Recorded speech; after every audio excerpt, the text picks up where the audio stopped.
Good morning, everybody.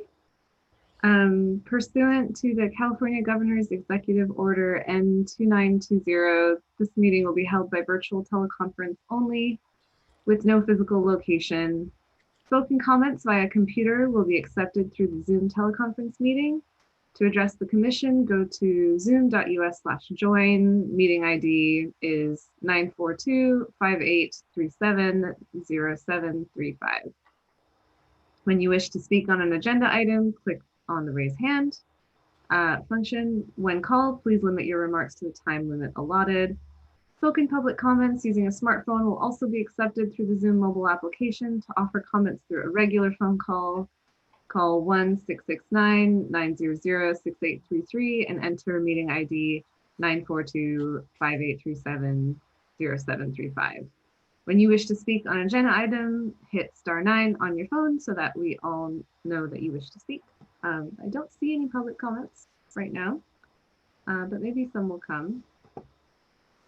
I think also by an ARB bylaw 3. Sorry, I didn't have that in front of me. 3.31, I'm the vice chair. And I will, I've been asked by the chair, Balte, to chair this meeting today. So I will go ahead and do that. So Vin, could you do a roll call? Or Veronica, sorry. Veronica, yes. could you do a roll call? Sure. Chair Thompson? I think I'm still the vice chair. But here. Chair Thompson. Chair Balte? Present. Board Member Hirsch? Present. Board Member Lee is absent. Board Member Liu? Present. Thank you. We have a quorum. Thank you. The next item is oral communications. I don't see any members of the public, but I'll ask. Oh, we do have Jody. Yes, thank you. Staff actually has some announcements. Usually around this time, the clerk's office would come to our ARB hearings and let us know that there's open recruitments going on right now. So I just wanted to make that announcement for them. The Architecture Review Board does have 2 positions that are ending in December. The HRB has 4 positions that are ending in November. The Parks and Recs Commission has 1 unexpired position. Don't ask me what that is. And Planning Commission has 2 positions whose terms will end in December. So those positions are open for people to apply. And the clerk's office does have information on their website. The deadline for applications is October 20th at 4:30 p.m. So thank you very much for that. We also have a second announcement. The Great Shakeout is happening this morning around 10:15. We're supposed to have a simulated earthquake. Believe the simulation this morning is 4.5 on the Richter scale. So just we'll see what happens at 10:15. I think my phone's going to go off and we can duck and cover. So thank you. That's all the announcements from staff. Thank you. Yeah, we're going to try and keep today's meeting to 2 hours as best we can, which means that will be kind of a little cherry at the end of the meeting.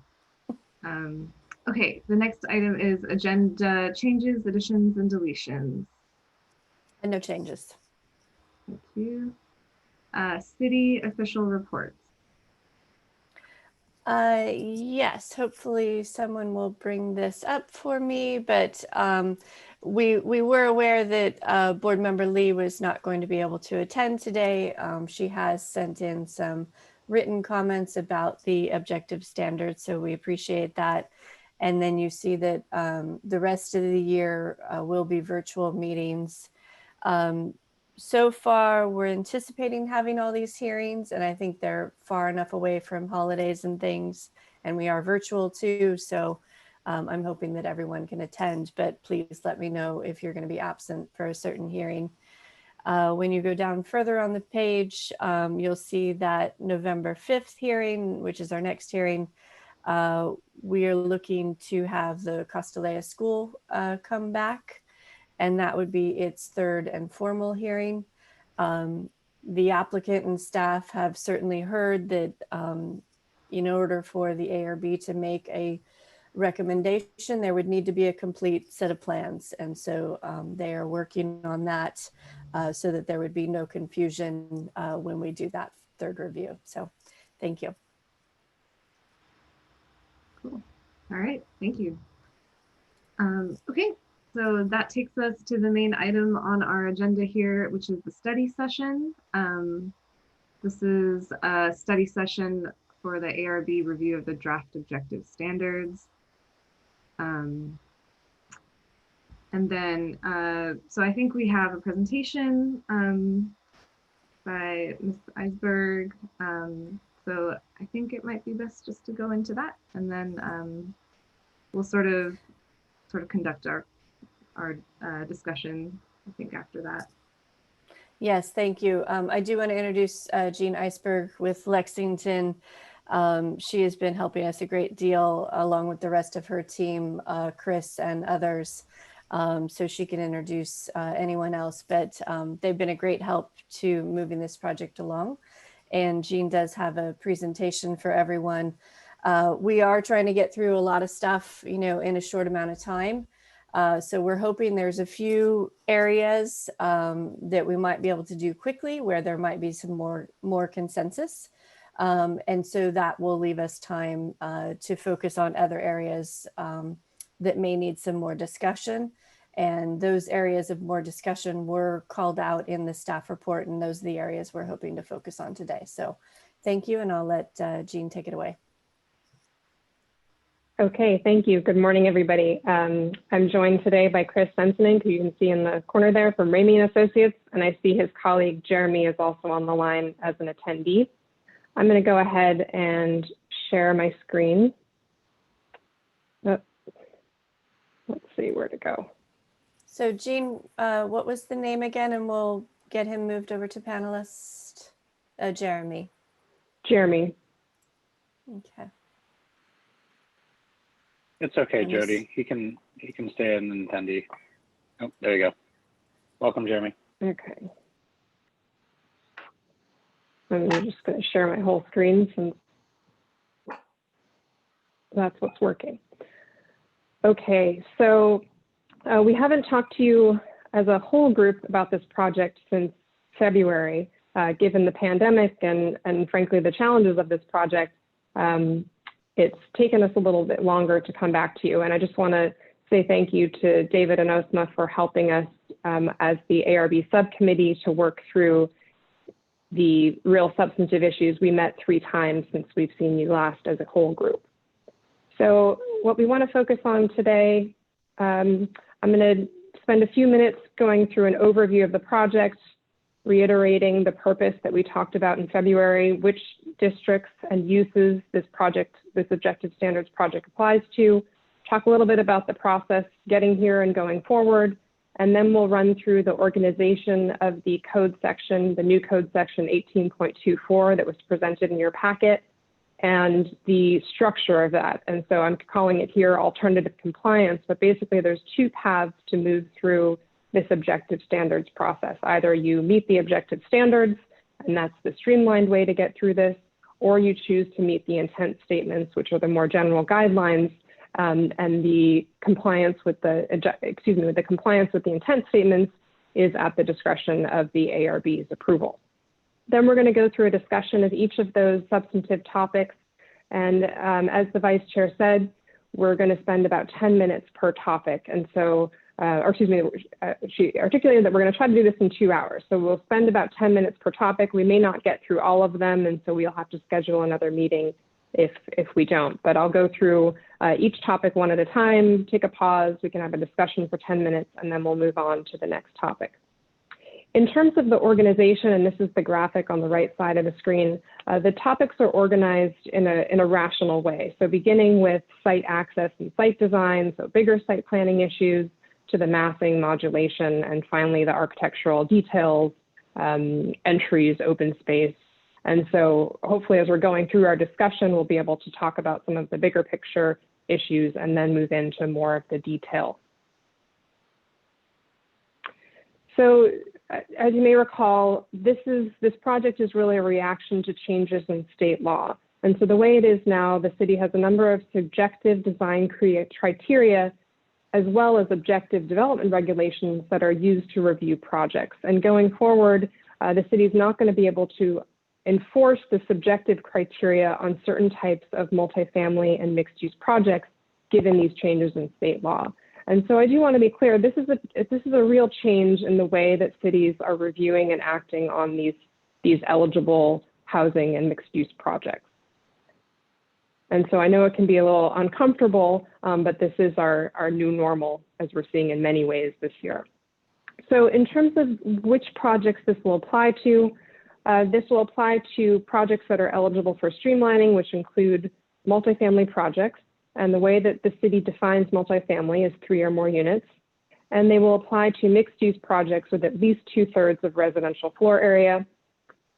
The next bullet, they will apply to commercial projects, and we're doing that because right now, the way it is now, where the where the context-based design criteria apply, for example, in the CD district and the CN/CS district, those apply to commercial projects. And so we're bringing those along with us, even though the grant for this project and the focus of this project is on housing and residential mixed use, we're bringing those commercial projects along. And so they would be required to comply with relevant standards. So they wouldn't need to comply with residential entries, for example, but would need to comply with relevant standards or with the intent statements if they choose to go through the discretionary path.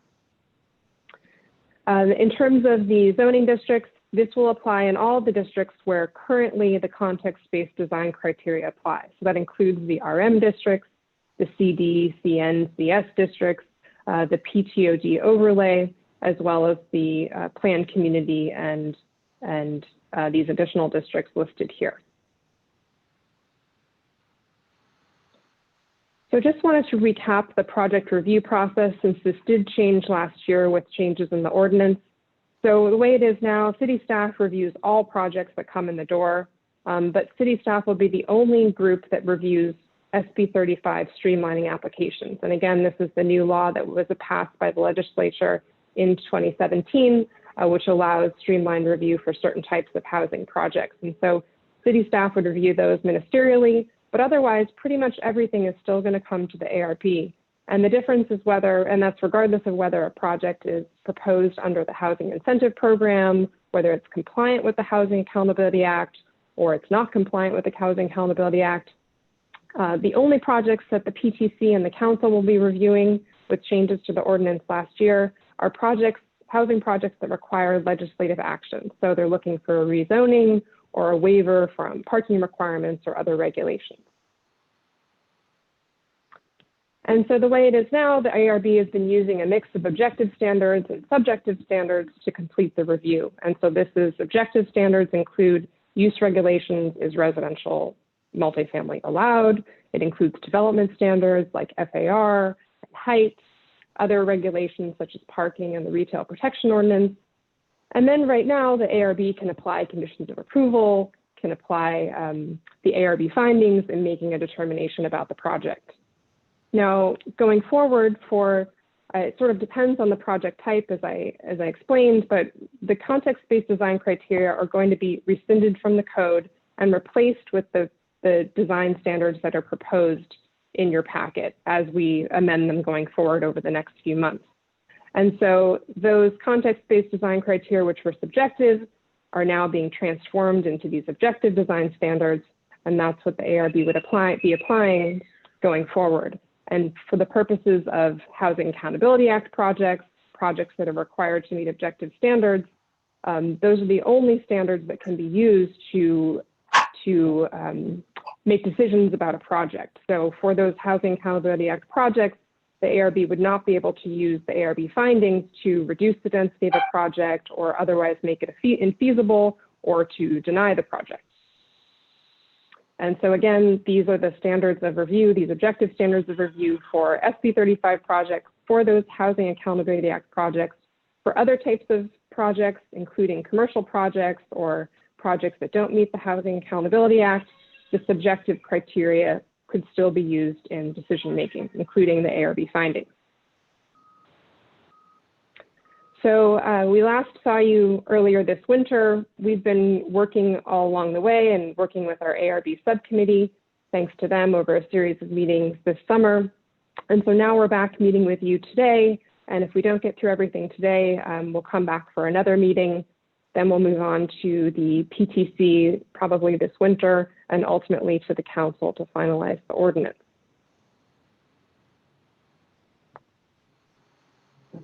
In terms of our topics, these are the substantive topics and the way that the draft ordinance is organized. So we have, again, this sort of rational thinking about the organization. So beginning with the bigger picture of site design, and then moving into building design and details. You will see that we're proposing to move some performance standards. These are existing code sections into this part of the ordinance, which these are sections that relate to residential and mixed use, and that would be appropriate for this design standards section.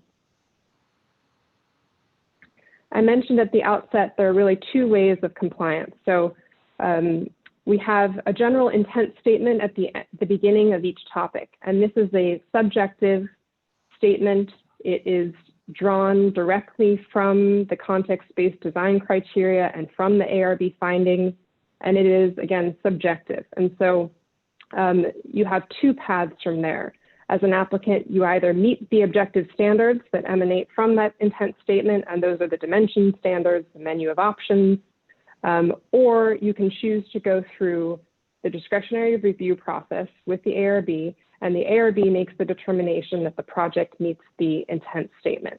And so again, for SB 35 streamlining projects, for Housing Accountability Act projects, they must meet the objective standards. So that is their choice, and they're either choosing to get those protections under state law. Otherwise, if for whatever reason the architect, for reasons of creativity or the project cannot meet those standards, they may choose to go through discretionary review.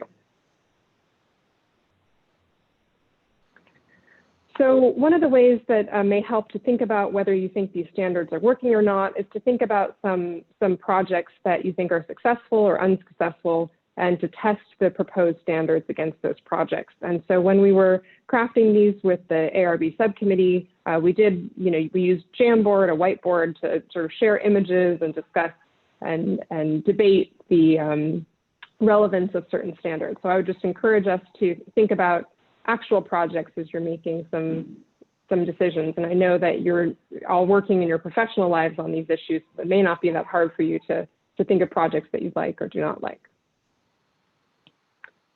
So I'm going to pause there, and we can take any questions, but otherwise I wanted to move on to the substantive and discussion topics. So we would start with the purpose and applicability section of the code.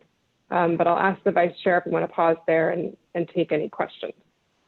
Yeah, I think it'd be good to go around and see if there's any questions of staff. Are there any?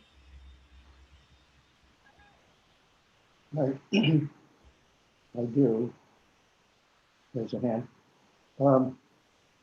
Does the state law actually say that all the other agencies are not allowed to participate in any of this early discussion on the project in any way? I mean, in other words, is there a possibility that the agencies could be an abbreviated form of review rather than the more lengthy normal ARB and planning reviews and council reviews?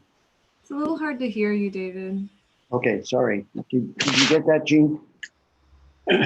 Is I it think possible? you were asking if the state law was really saying that the decision-making bodies can or cannot participate in review. Is that right? Yes. I mean, instead of saying there will be no review by the agencies for these particular projects, is there a possibility that they might agree to an abbreviated review, or has that ever been proposed? So what the state law says is, one, for the purpose of the SB 35 projects, those projects can be reviewed by decision-making bodies. However, the review in that case is only about the eligibility of the project under SB 35, including its compliance with objective standards. On the Housing Accountability Act project, that project is still coming in front of you. You're welcome to say anything you want about the project, but in terms of the decision-making, the board may only use objective standards to take action on the project, and cannot deny or reduce the density or make infeasible the project based on any subjective criteria. So for SB 35, the answer is no, there won't be any review by city agencies, period. Well, the city staff, the review is required to be ministerial, and so that's why it's conducted by city staff. I don't believe Palo Alto has not yet seen an SB 35 project. Other communities that have, typically I have not seen them go to decision-making bodies. However, like for example, in Berkeley, they did take a project to the Landmarks Preservation Board for advisory comments, but that's it. There's no binding comments. Any other questions? There's just a couple more that I might have here. Let's see if I can. It appears that whatever we'll be discussing in terms of zoning massing, would the SB 35 projects for Palo Alto not include any height restrictions? So an SB 35 project in Palo Alto would be required to meet the height limitations for its particular zoning district. It would. So David, on an SB 35 project, we're still my staff would be applying the code with the height limits, the setbacks, and then we would also be applying these new objective standards that get into the finer grain details that we don't have in our current development standards. Okay.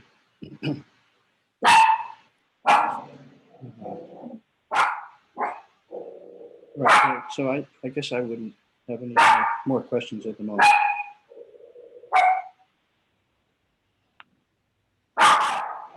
Sorry, I barely heard that, but it sounds like I think no more. David, if you're able to mute for a second while we go on.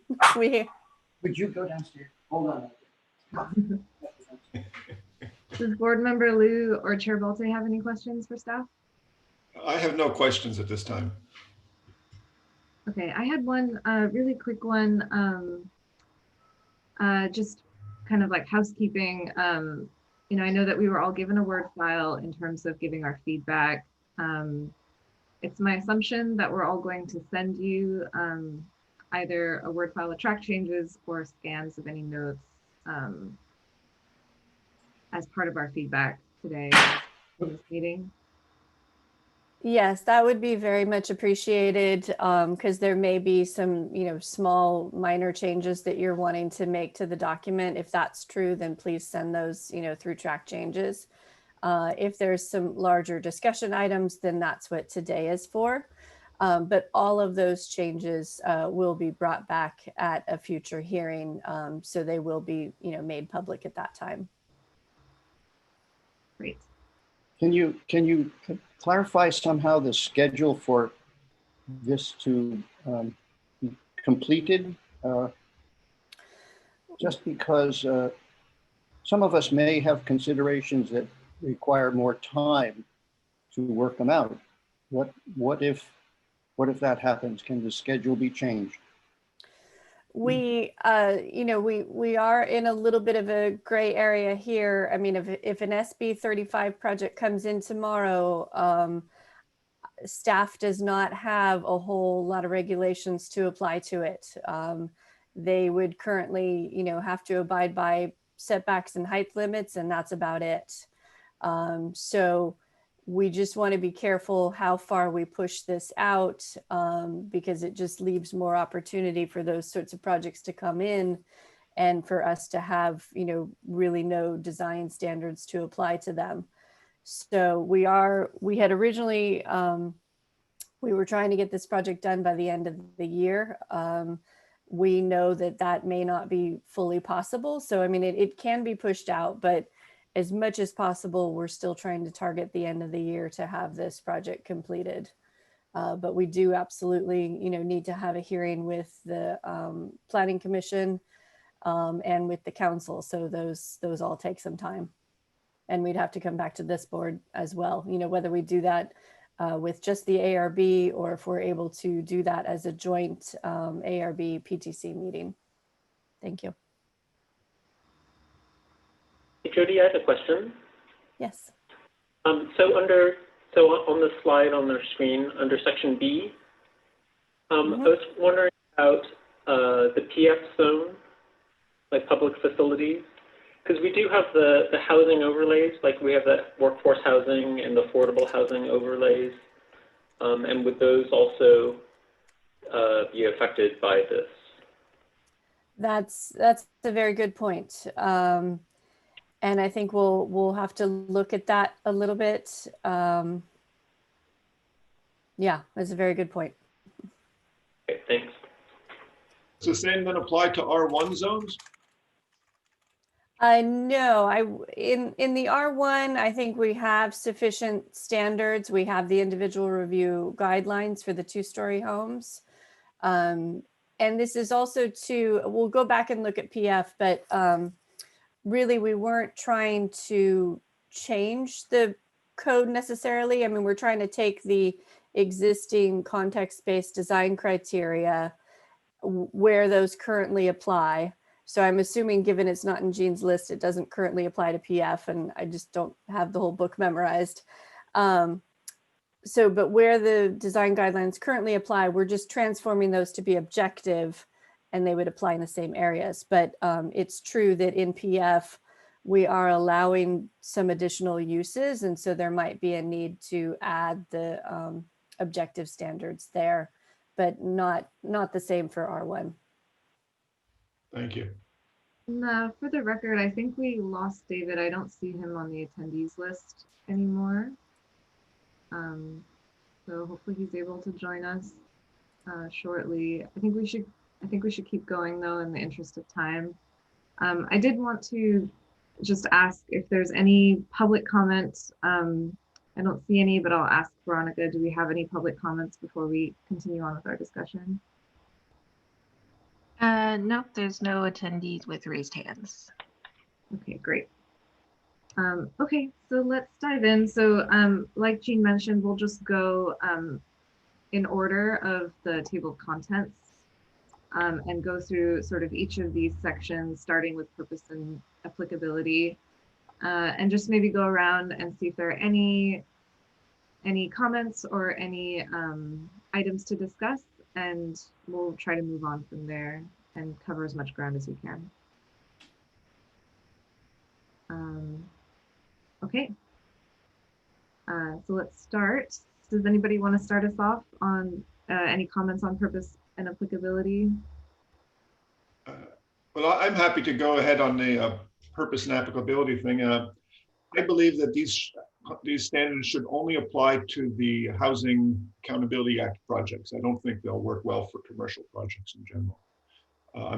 I'm echoing Grace Lee's comments, I believe, in her letter, but I just don't think we can make it work across the board.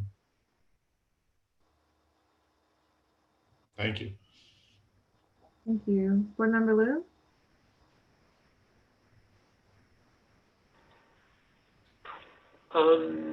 Yeah, I guess there's a lot of confusion on my part about how the commercial would be affected by this.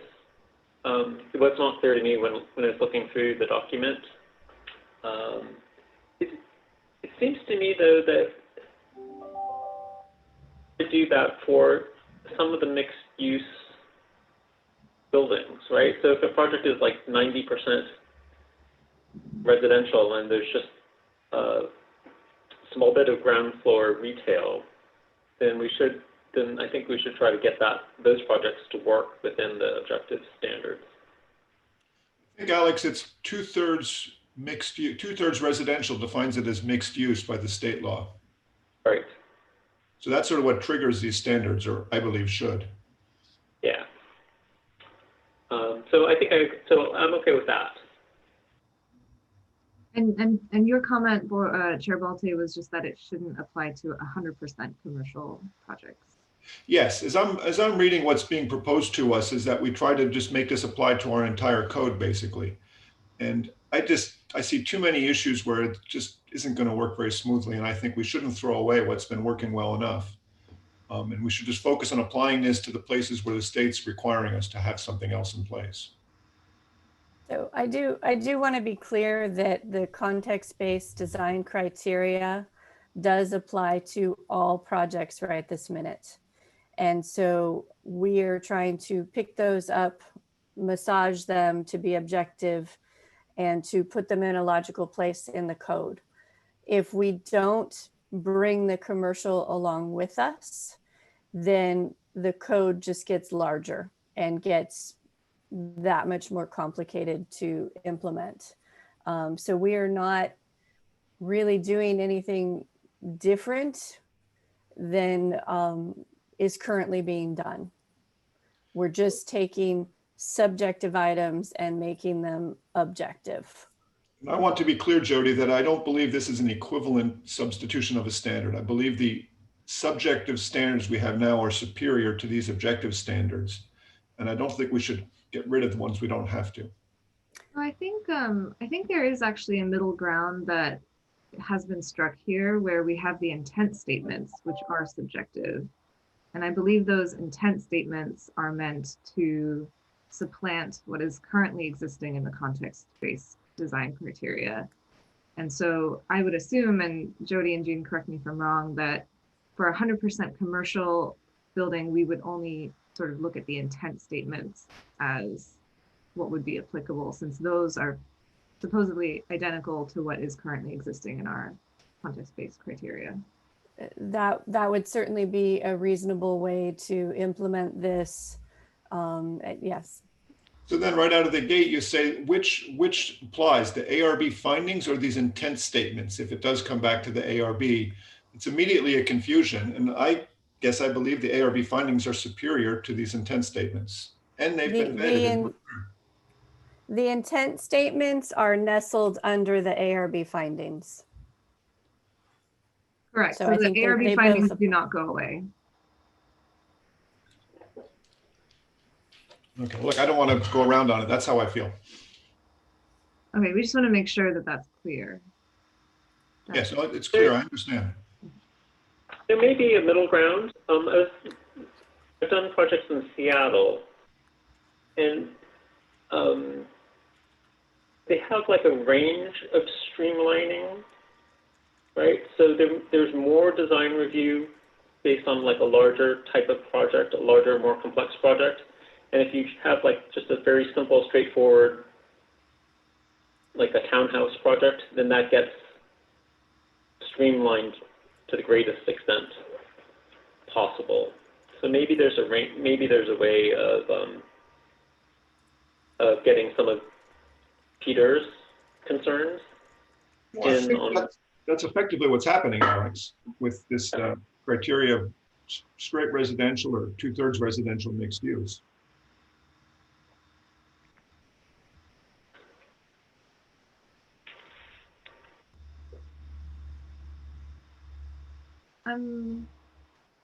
So Alex, do you mean like to have like a finer grain of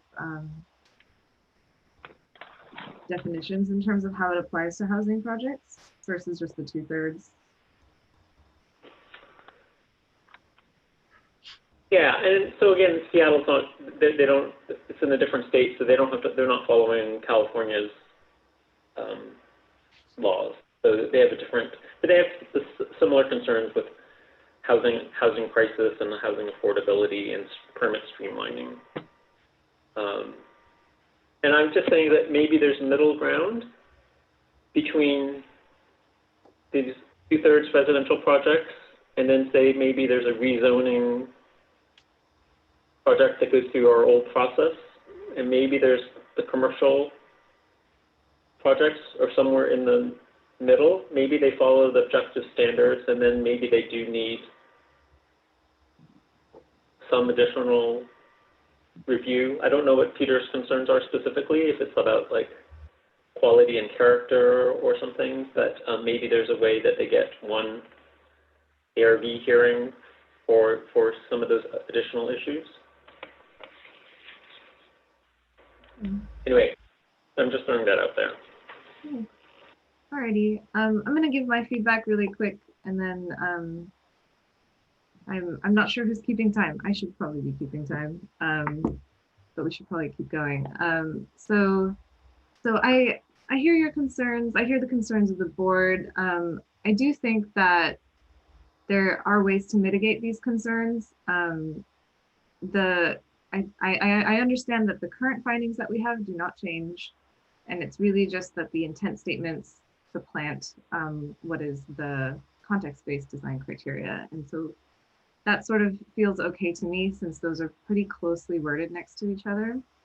Oh, I do see David has come back, which is great. Oh, great. Sorry.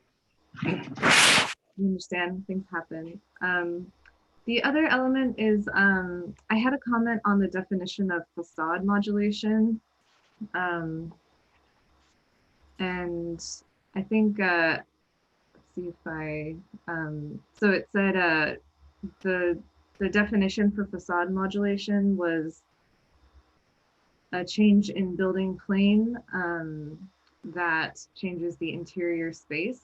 But I'd like to consider an alternative for that definition, which is hold on. A shift in plane, either a recess or a projection, which alters the shape of the perceived extent and texture of the exterior face of the building. Which I think might be more applicable. I don't know if that read well. I can also send this as a track changes, but I feel like those actually say two different things.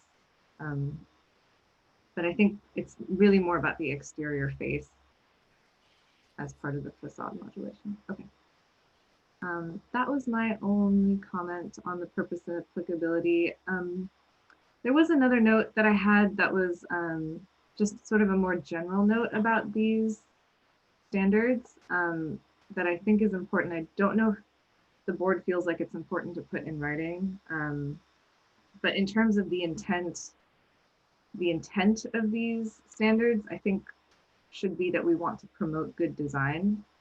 And I don't know if there is, I don't know, a sort of declaration at the beginning that makes sense for that. And I think it's something that we should keep in mind as we're reading this, that, you know, when we're looking at a standard, when we're looking at something that's changing, like, does this promote creative, you know, good, you know, design for our environment?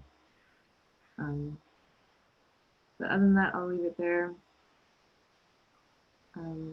So David, just to catch you up, we're just talking about the purpose and applicability section, which is the first section, to see if anybody has any comments. Yeah.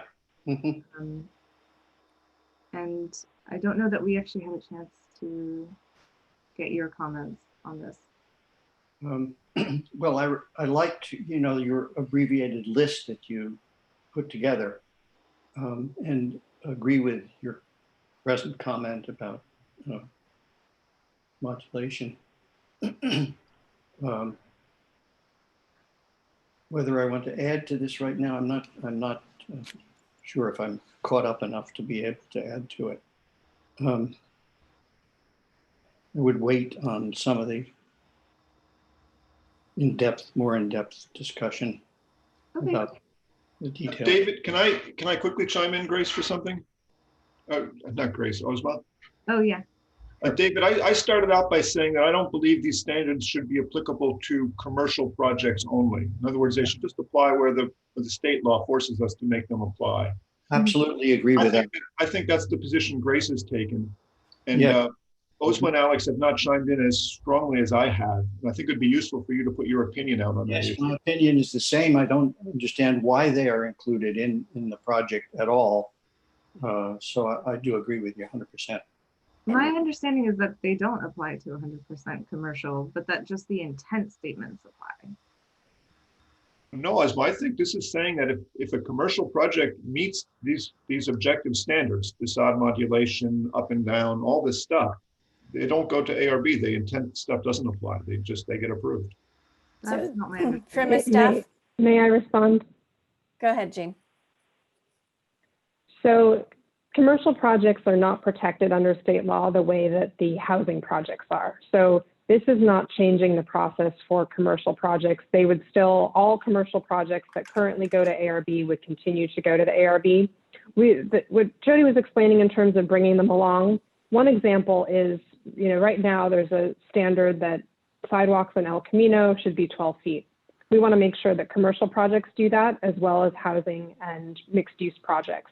So what I'm hearing is it may not make sense for the objective standards to apply to commercial projects. We want to make sure that that 12-foot dimension still exists somewhere in the code, and maybe it goes elsewhere. Maybe it's repeated in a couple sections of the commercial zoning districts. Maybe only the intent statements apply to commercial projects, as the vice chair indicated. So I think we can explore that going forward. But what I'm hearing is that really these standards should only apply to housing and mixed use. Yes, I agree. And there's a situation where there's discussion about entries into buildings, which would come up a little later on, where it enters into a commercial area of a building. So our present code, I guess, allows for a certain amount of commercial with it, or requires a certain amount of commercial within certain housing districts in certain districts. Is that correct, Jody? So Most of our zoning codes, when we're doing mixed use projects, are usually 50-50, half commercial, half residential. I would be open to suggesting that we shift the standard, not 2/3 residential, but more like 50% residential. Jody, what you're saying is that most mixed use projects in Palo Alto tend to be 50-50. And it would seem to me to be fair to try to get housing projects within these objective standards. That's the goal, is to streamline housing. So I'd be open to shifting that line, but just not making it a blanket thing for commercial projects. shifting the line in what way, Peter? So that a project that was 50% residential would still be allowed to comply by following the objective standards, rather than right now, the state law says it's 2/3 residential. And a lot of projects we see, it's true, have a ground floor of commercial activity, maybe 2 floors of that, and then a layer of residential. And if you were able to offer them, if you make it half residential, then you can comply in a more streamlined fashion by meeting objective standards. I would think that's a good compromise to promote the housing development. I would prefer not to have commercial at all. But David, on a mixed use building with 1/3 commercial, we don't have a choice. That's the whole purpose of this thing, is that we're forced to do this. That is correct. That is the state law. If they have 2/3 housing, then we can only apply objective standards. But many of our projects have 50% commercial and 50% housing. And if we're saying those projects could go through the streamline process as well by just adhering to the objective standards, then that would be additional streamlining of housing projects. Isn't that, Jody, isn't that the staff's objective, to have mixed use projects also follow these standards for consistent approvals?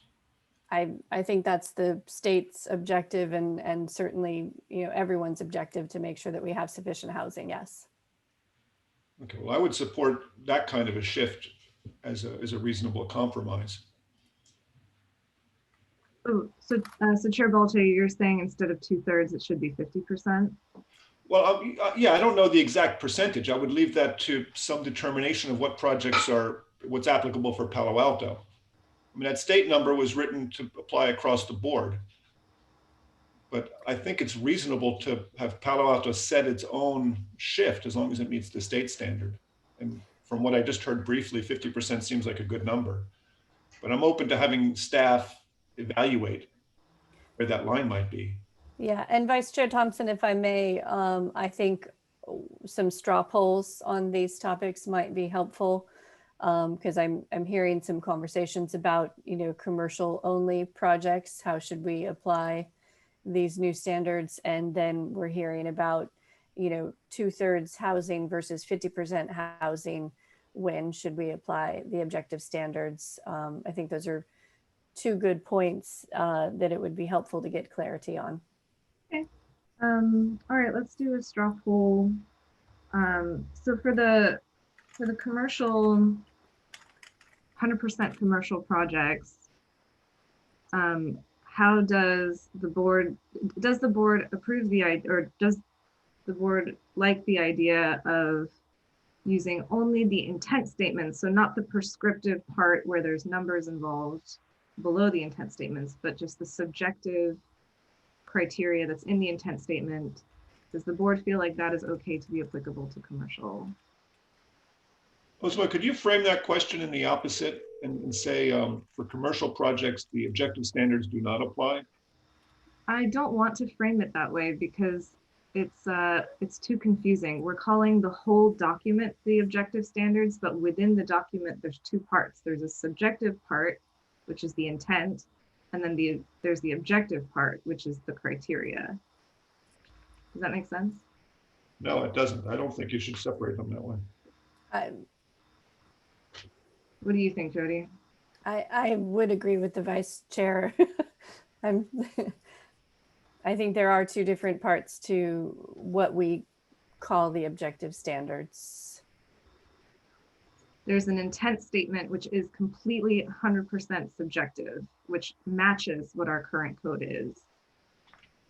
Okay, fair enough, fair enough. Okay. Yeah, so I mean, we can take a straw poll on that, and if it goes down, then we can, take a different straw poll. Whatever the acting chair wants to do is fine. Thank you. Sorry for interrupting. If you'd like to suggest a different straw poll, we can do that afterward. No, that's fine. And I'm in favor of commercial projects being required to follow only the design intent statements. Okay, all right. All right, so let's do it. The design intent statements then would be applicable to commercial projects, not the objective part, but the subjective intent part. Is everybody clear on the straw poll? Board Member Liu? Yeah, I don't have an opinion on this yet. I really didn't review the project. Like, I didn't think about commercial projects with regard to this. I looked at like a dozen multifamily projects. So I haven't really thought about it. Okay. Chair Balte? Like I said, I have no problem with just the design intent statements applying to all projects in Palo Alto, commercial and residential. So it's, yes, I'm in favor of that. Board Member Hirsch? I'm in and out of this in terms of my electrical connection here. I'm sorry. Could you just review this again a little bit further with me? Commercial projects that are up to 50% are going to be through this abbreviated system. Is that the way this is going right now? No, currently it's a 2/3 housing, 1/3 non-housing. 2/3 housing, 1/3 commercial. That's how it's written right now. Mm-hmm. But the straw poll right now. That's right. The straw poll right now is not about that. The straw poll is just to address your concern about this not applying to 100% commercial projects, that the subjective element, the item A, which is the intent that's on top of all of these, that would be applicable to 100% commercial. Which is so as SB 35 is applied and planning reviews it, would planning be saying to a commercial developer, this applies only to projects which are 1/3, 2/3? We're just asking about 100% commercial right now. Only about that, okay. We're Well, just having a straw poll about 100% commercial. Okay, I mean, I would have thought that if it came to you in any case, 100% commercial project, you'd say, this one has to go before the ARB. But not true? That's correct. Yeah, but we Yes. would be using the intent statements as part of our Okay. design criteria. Okay, I should say the intent should be the most minimal amount of commercial. Yes, so I would say 1/3 commercial. If that is the requirement, then I would agree with that. Okay, I think that solves that straw poll. And for, Vice Chair, for yourself? I'm in support of the intent statements applying to non-residential projects. I think the intent statements are basically a carbon copy of what our current subjective standards are anyway. So I don't think that changes anything. But that's good. I'm glad we clarified that for everybody.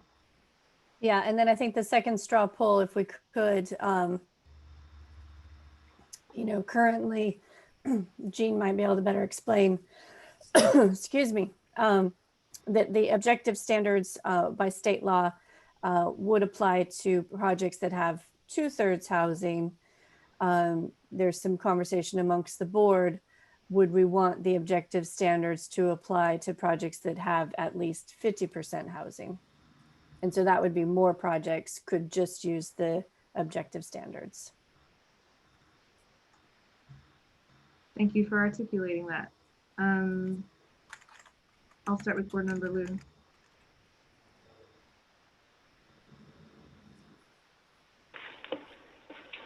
Yeah, I think we should look at like the number of projects that it would affect. I think it would be a huge change given like the number of 100% affordable projects that we've seen, which is I think I've seen maybe 2 or 3 possibly in like 10 years. So that'd be like a very dramatic change. So I think we should consider it, but consider it carefully. Chair Balte? Well, yes, I'm in favor of staff coming up with a number that's different than the state standard. Whether it's 50% is hard to say right now. I think it should be something that's studied. But I support the concept of making a determination of what fits for Palo Alto, possibly 50%. Board member Hirsch? No, I'd really not want to have it up to 50%. If it could be 1/3, 2/3, I think that's a reasonable number. And the reason I say that is that when you get into a commercial project that's more commercial, I think it, and a mixed project like that, even 1/3 could, you know, could cause it to be a major project and have more impact on Palo Alto and therefore require more review. So I'm more in favor of trying to see projects that come through the ARB in general, and less in favor of any project that is excluded from that procedure. Thank you. And then I guess in terms of my position on that, it's funny, I hadn't really thought about it until it got brought up just now. I do favor trying to get more housing through. I have to imagine if 50% is commercial, then we would have to review some part of it, but it sounds like this is a straw poll that would require us not to do that. So yeah, I think the number 2/3 does make sense to me, but if the city does come up with something that makes more sense to the city, then I'd be open to that as well. Okay, thank you so much for the clarity. We probably should move on to the next topic. Yep, let's do it. Okay, great. So our next topic is the public realm and sidewalk character. And so this, again, the intent statement is emanating from the context-based design criteria, and it's encouraging a safe and attractive public realm, which includes the sidewalk space, the amenity area for street furniture, for bicycle and scooter parking, And so this is seeking to create a transition between the private realm, the private building, and the public realm. And so our subtopics are on the right side of the page. So that's creating objective criteria for the sidewalk widths, for street trees, the accent paving that currently exists on University and downtown and on Cal Ave, and again, that parking area for bikes and scooters.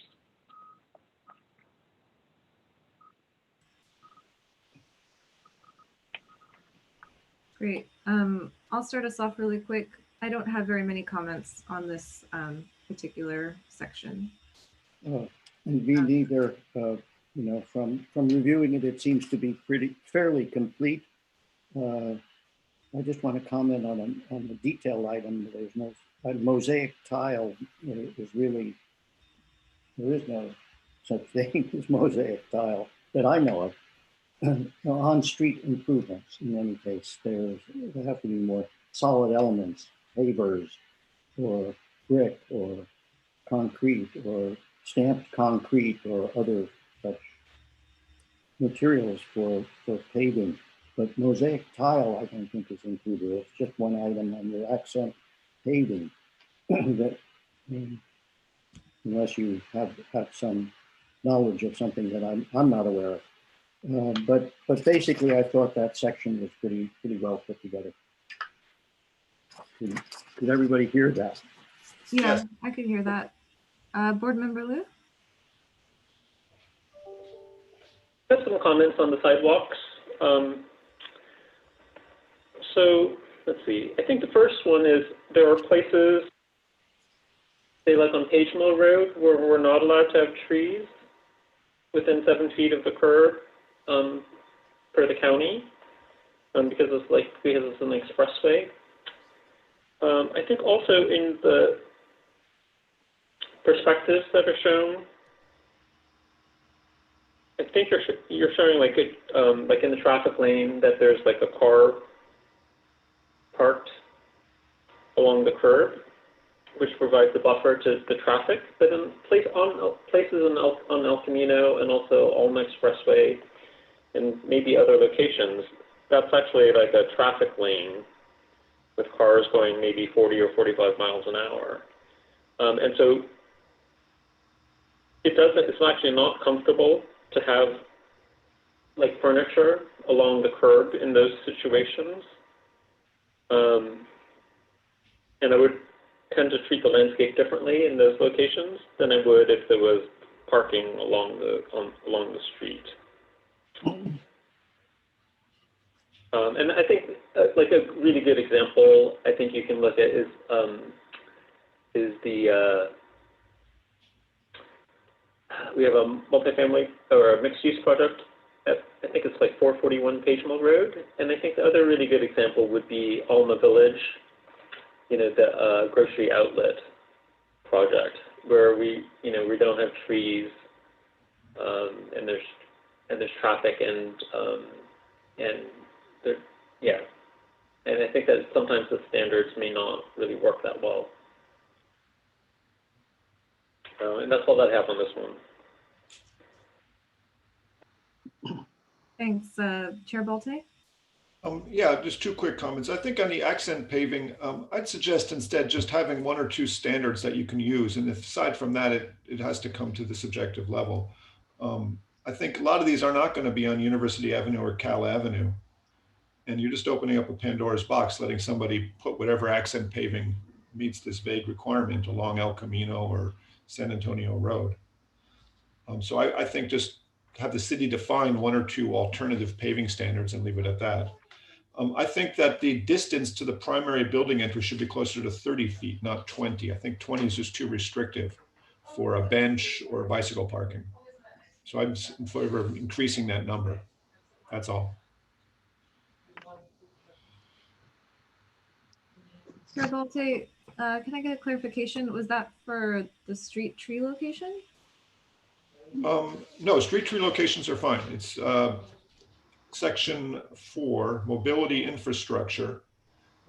Bicycle racks and scooters, et cetera, shall be located within 20 feet of the primary building entry.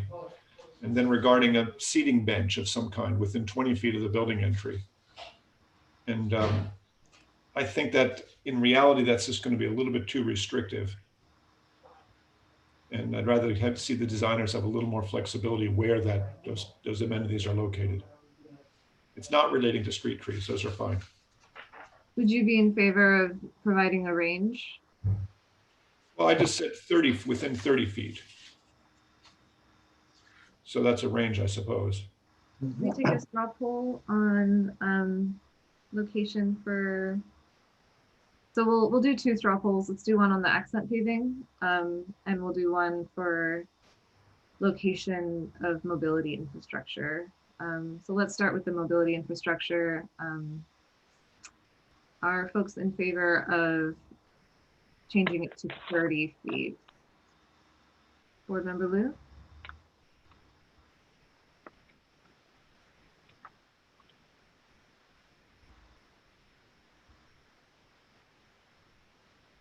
Are you there, Board Member Liu? Can you hear us? Is Alex?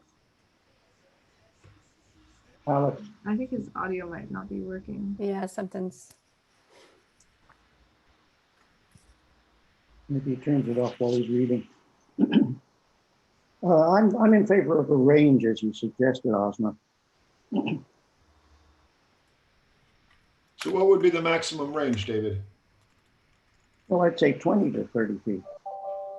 Well, it's I would say it could be closer if it needed to. So Pretty closer, yes. I think right now it says it's a max. So right now it's like 0 to 20. 0 to 20, I see. And Peter's suggesting 0 to 30. Well, that's okay, 0 to 30. Yeah. You're okay with that, Board Member Hirsch? Yeah, I'm okay with that. Okay, I think Alex is trying to call in. Yeah, so Veronica can maybe send him the link again just in case, or he may be calling Vin. With his audio dropped. I'm in favor of keeping it within 20 feet. Okay. So I think Alex's vote is actually going to be important here. I could go with yours too, Ozma, with your suggestion. Is Alex able to hear us at all? Can we get a thumbs up or? Doesn't look like it. He's got Yeah. room to his face. Okay. Should we try and do the accent paving straw poll within us first, and then maybe take both to Alex when he gets online? Vice Chair Thompson, may I make one clarification about the mosaic tile? Yeah. The intention for that standard is that it would only apply where those special pavers currently exist. And so the idea is that if a project is ripping up the curb on University where there's existing bricks, they would have to replace them in kind. And likewise on Cal Ave, the intention was not that it apply in any other locations. Good idea. Specifically say match existing.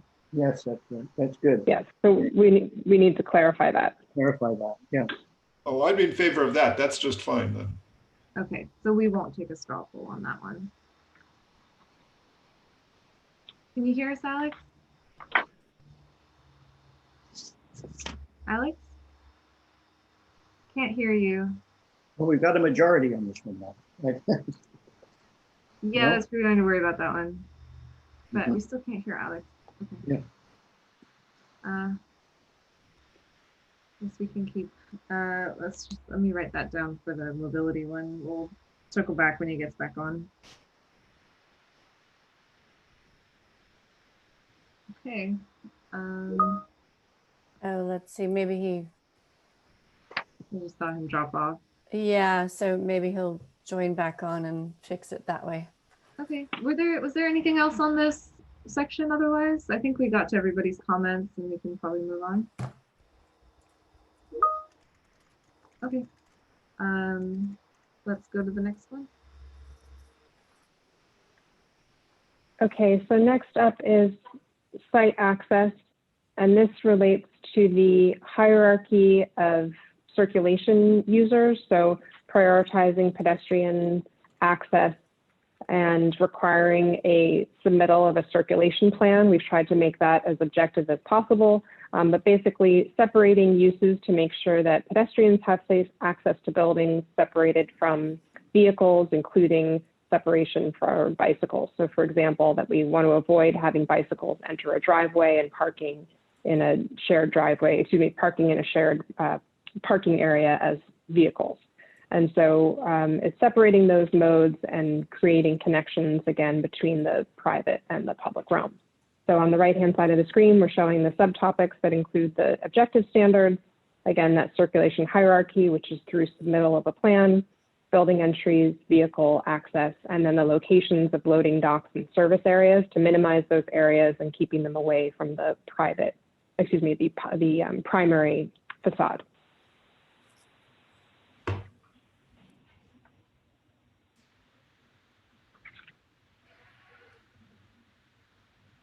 Okay. Let's start with Board Member Hirsch. Do you have any comments on this section? I thought it was okay, well written and satisfactory to me. Great. Thank you. Chair Balte? Yes. I guess I felt that subsection B, circulation hierarchy, I just didn't think it was sharp enoughly written to be a standard. It just struck me as, when you look at that comment there, it's more of an encouragement. And so I question whether it should be here at all. And then secondly, I don't think we should exempt city parcels or projects from the standards, as in special conditions on vehicle access, subsection 3B and C.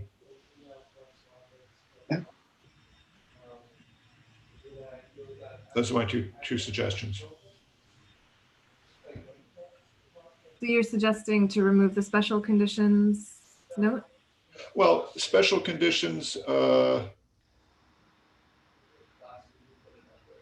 yes. Or at least, I guess where it's required by law, I have no problem with. That's, if you're required to have a handicapped access or something like that, I get it. But I don't see why it should apply to parcels leased or controlled by the city. So maybe just that last. Or maybe I'm misreading this, because it seems to say actually are required by law and as applied to parcels leased or controlled by the city. I don't think the city should have a special exemption to these standards. And a housing development project that's by the housing corporation could be considered to be controlled by the city. And so I wouldn't be in favor of that. Do you have a comment, Jean, on that? Yeah, so I do want to clarify that this is an existing standard that's in the CD district of the code and the CC2 district of the code that were adopted a couple of years ago. And I think the intention behind so although it's not to say we can't change it, but I do want to be clear it's already on the books. But I think the intention here is that there are some existing publicly owned parcels, including parking areas that the city wanted to have driveway access to. Maybe Jody has a different or more extensive knowledge about this, but I think that's why that was applied. Yeah, I don't have any more extensive knowledge about why the city would be exempted, but certainly we would try and we don't want to have driveways onto University. We'd rather have it on side streets or alleys or things where we can do that. And I mean, the city would do that as well, as much as they could. Okay. Just want to check if Board Member Liu is on. I believe he was going to try and call in. I see his name. Yeah, I'm back. I'm using computer audio now. Okay, great. Glad to have you back. I don't know how much of what you've heard. I do want to circle back. We were taking a straw poll on how far micromobility infrastructure should be from the primary building entry. Currently, the objective standard says within 20 feet. Board Member Balte wants to change that number to within 30 feet. We took a straw poll on how people feel about that, and we got so we were just wanting to get your opinion on that. Yeah, I'm generally supportive, but I have seen projects. So like there's a there's the Weatherly on Lytton and Bryant, part of the Palo Alto Medical Clinic redevelopment. And they have benches, really beautiful benches with trellises on the sidewalk, and they're farther away than 20 feet. So I would just cite that as an example of something that's nice and desirable, but it's farther than 20 feet away from the entrance. And then on the sidewalks, I think it's more problematic. We actually don't have any, it's not actually that consistent, like on University Avenue or Cal Ave. I think that's a little trickier. Yeah, I think, Alex, they clarified that that's only intended to apply in the case where you're replacing an existing decorative pattern. So it doesn't really allow new decorative patterns anywhere, which changes the situation. Okay, thanks. And then Alex, did you have any other comments on public realm? I think maybe your audio cut out right when we were going to get your comments on that. Okay, I don't think I have anything, but I will make sure that I add it in the notes that I sent to Jody if I find anything. Okay, great. Okay. So it sounds like the verdict of the straw poll was to increase that number to 30. Okay, so back on to site access. So Board Member Liu, we got Board Member Hirsch's comments and Board Member Balte's comments. And I did have a question, one more question for Board Member Balte on one of his notes about the circulation plan note. Yes. So your comment was just that it sort of leaves things a bit open-ended. Well, yes, I think subsection B is just too vague to really even be an objective standard. I think it requires subjectivity to enforce whether a site clearly identifies a hierarchy of connectivity. And I think that's made clear by the statement underneath, which confirms that it's a subjective thing. And in reality, this is just how does it say it here? The act of having to write the report may provide enough guidance and design thinking to get most of the way there in most cases. I think you're opening yourself up to being claimed to be subjective on that one. And so are there any suggestions of how we could make that more objective?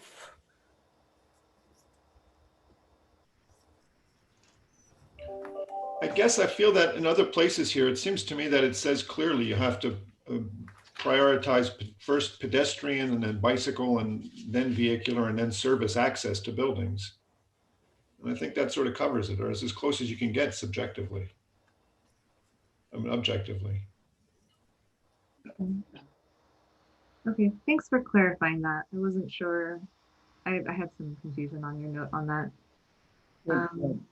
I have a comment to make about this, is that the intent, as I understand it, is actually supposed to be more subjective than objective as a way of description. Isn't that correct? So that what we're going to see in the intents are a little more subjective, and that becomes objective when we move on through the chapter. That is correct. The intent statements are purposely subjective. Everything else should be objective. So why not just come out and state instead the hierarchy we expect them to follow? First pedestrians, and then bicycles, then private vehicles, then utility. So that shall be the hierarchy of access connectivity. And leave it at that so you can judge what that is. But we're beating this to Yeah, death. It's not that big a deal. Is there a comment from you, Chris? Yeah, I mean, I think the difficulty is that hierarchy is inherently subjective, and that's, I think, one of the struggles of this creating an objective design standard here is without providing direct dimensions, separating hierarchies. It's it's difficult to create a straight objective standard. And anyway, that's, I think, where we're at here, and we can take a second crack at it, or but you're right, I think we can move on and understand all of your comments with this. I do think, sorry, just to add on, the note where it says the act of having to write this report and plan, so the act of having to attempt to establish the hierarchy does, I think that is a useful exercise to ask applicants to go through. Without it, then we would get nothing, basically. If we were to get rid of this note, then applicants wouldn't be asked to go through that study. And then I don't think we've heard from board member Liu on site access and his comments.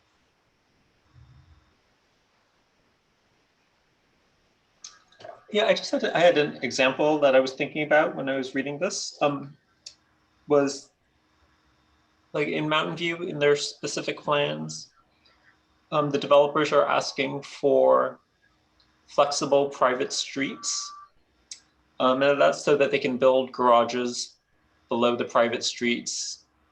And also sometimes they'll put, they've put like only sidewalks only on one side of the street, so they can have more space for things like utility meters and loading docks.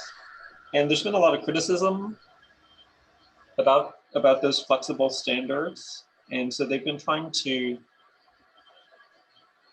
be more strict about that and have more complete streets. Again, that may be more for subdivisions and specific plans and not, an individual building project. But I think we should just pay attention to the flexible standards that some developers are trying to use.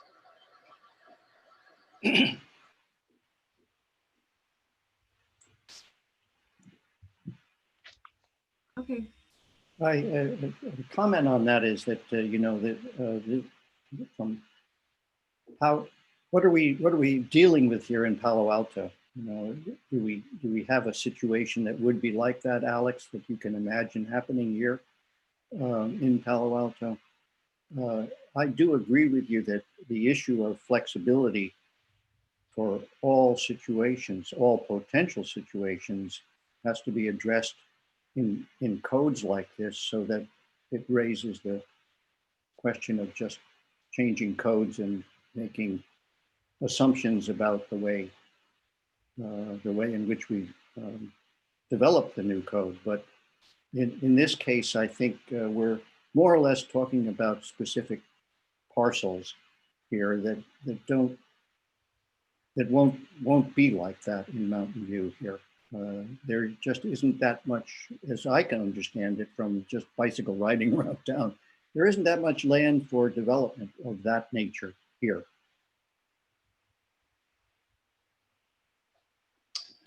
Possibly, but I think that, David, I think the big examples is when like light industrial land changes to residential use. Okay. And that's when you get the larger projects. But again, those tend to not be single projects, right? I mean, they're typically more like a PC kind of project. Uh-huh. But we do have examples, like on Loma Verde, of light industrial projects going to multifamily. But again, I think I'm generally in agreement with Ozma is that the intent statement really sort of forces the issue, right? And then I think the issue is then later is if the city doesn't like what's being proposed, is then what happens? Like, what do we have to fall back on? That's a good point. Yeah, we haven't really written something here where if the circulation is deemed infeasible or, something like that. I'm not sure where we would add that, what we would write. But a lot of times what's happened on past projects is that the neighbors will object to a pedestrian or bicycle path going through the site because they don't want more traffic. Even like pedestrian traffic, they will object to because they argue that the new development is underparked and that people are going to park in their neighborhood and use that path to walk to their new house. And so that's come up on several projects. And usually the city ends up losing the battle because we don't really have we haven't had a way to force the issue. I'm concerned here about timing and getting deeper into the information that's presented here. If we get hung up on this sort of issue, we'll be talking about it for half an hour, and we won't have the time to go into this in any greater depth. My feeling is we should accept this particular site access description and move on. Those projects that would be beyond any one of the elements described here will come to the ARB for further discussion, in the future. I just want to make sure that I think you're right, David. We should probably keep going. I think we just recognize that one's like a tricky one to write, and hopefully the discussion today has helped a little bit. I don't know if Jean and Chris have any other things to add, or if we should just keep going. Okay. I have one other thought, which is that as part of this whole project, we've developed a submittal requirements checklist for SB 35 projects, which we can codify by adopting it by resolution. And so one option is that in that submittal requirements checklist, we include a circulation plan that, where you demonstrate that hierarchy.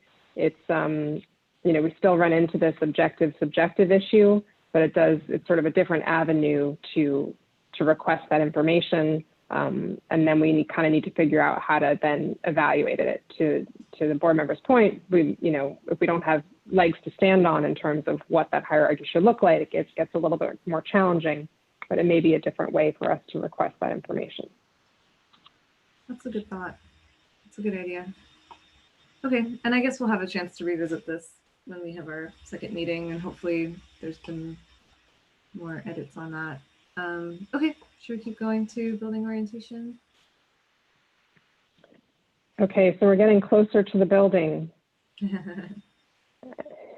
So here, this intent statement talks about, again, the relationship between the private and the public realm, developing a sense of place through the contiguous street wall, identifying the location and orientation of doorways and other openings, creating these transitional spaces between the buildings, between parcels, between adjacent sites to distinguish the private and the public space. It talks about the treatment of corner buildings, about the ground floor residential units, and has a section on the front yard setback character.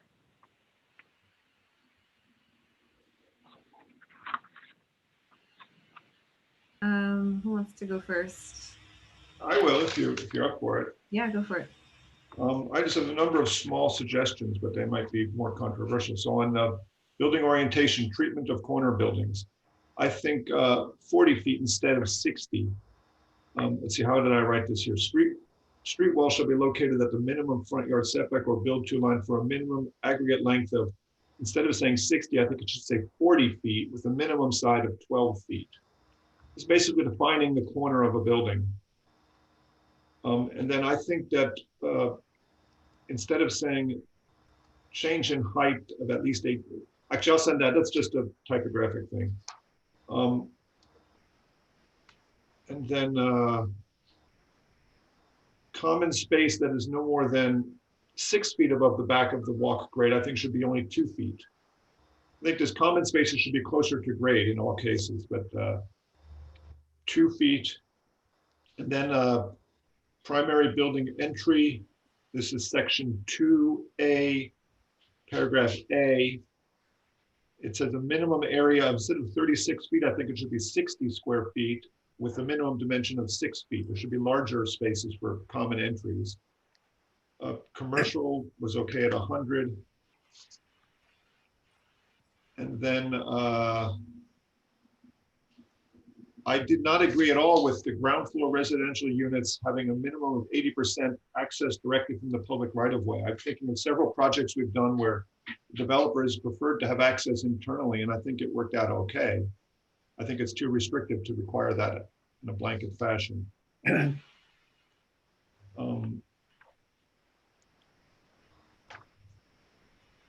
then I guess That's so Peter, what you're doing is going beyond what we're looking at here, of course, on the page. You're going beyond into the detail under the area called building orientation treatment of buildings. Oh, I'm sorry. Did I go to the wrong one? No, I think that's right. I think what we have on the page here is just the intent, but Well, I think the intent is supposed to cover the whole chapter in this case. So I think your comments, Chair Balsley, are fine. We're referring to section 040, building orientation and setbacks. That's right. Okay, so I was commenting on the treatment of corner buildings. Buildings, yes. I think a good definition of a corner element is 40 feet, not 60, with a minimum side of 12. I think that common open space should be within 2 feet, not 6. So, Chair Balti, you're muted all of a sudden. Okay, I'll try to summarize this again really quick. I think corners should be 40 feet with a minimum dimension of 12, not 60. I think that common open space should be 2 feet, within 2 feet of grade, not 6 feet of grade. I think that a primary building entry for residential should be 60 square feet, not 36, with a minimum 6-foot dimension. So those are my 3 suggestions. And then you had one on the 80% ground floor residential. Oh, and I think that is not appropriate. I think it doesn't apply in all situations. And so I guess it's very debatable. It's a good thing to have, I believe, but I've seen projects where it wasn't required and it worked. Okay. I took notes. Maybe we'll circle back and talk about each of them after everyone's had a chance to give their comments. So Board Member Luke, do you have comments on this chapter? Okay, I have comments on the on B. I think A is okay. I don't think I have issues with the intent statement. Agreed. Yes. So I don't know if we want to go to B, I can do that now, or I can wait. I think Peter went through all of them. Yeah. Okay. So let's just go through all of them and then we'll circle back because I think some of these might require straw polls. So we'll do that all in one go. Okay.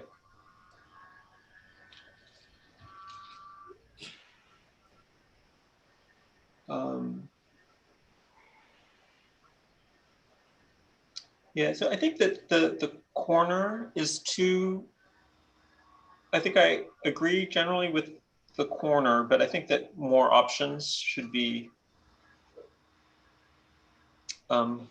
provided. So I think it's written kind of for like more of an urban or downtown kind of neighborhood, but we have a lot of other like townhouse projects in more suburban areas. We have a lot of housing projects on like edge conditions, like West Bayshore and Alma, where I'm not sure that the corner plaza is necessarily the best solution.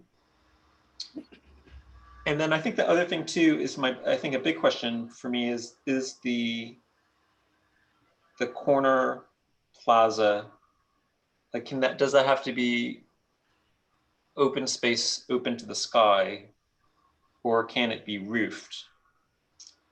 Say like 801 Alma. The corner plaza has a roof over it.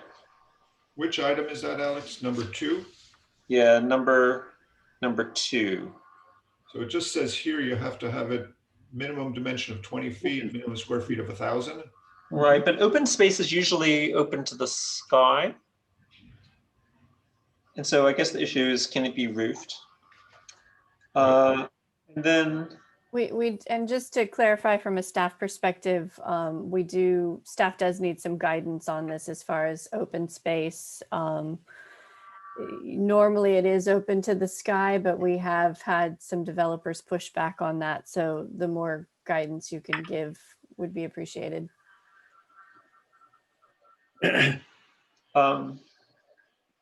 Yeah, so I guess I think that like a really good example to consider is the 801 Alma, and if that's acceptable. It seems to me to be a little bit there's a big shear wall there, so it seems to be fairly enclosed. I would rather have it a little bit more open. So maybe if there's a way of saying that it's open on 2 sides, that is acceptable.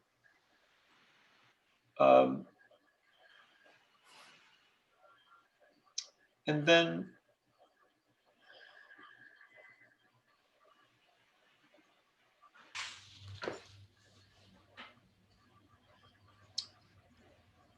I think my other comment would be for senior housing.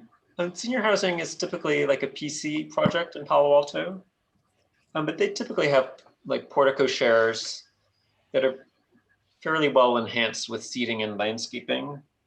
And most of them seem to work really well from what I can tell. And so I would want that maybe as another option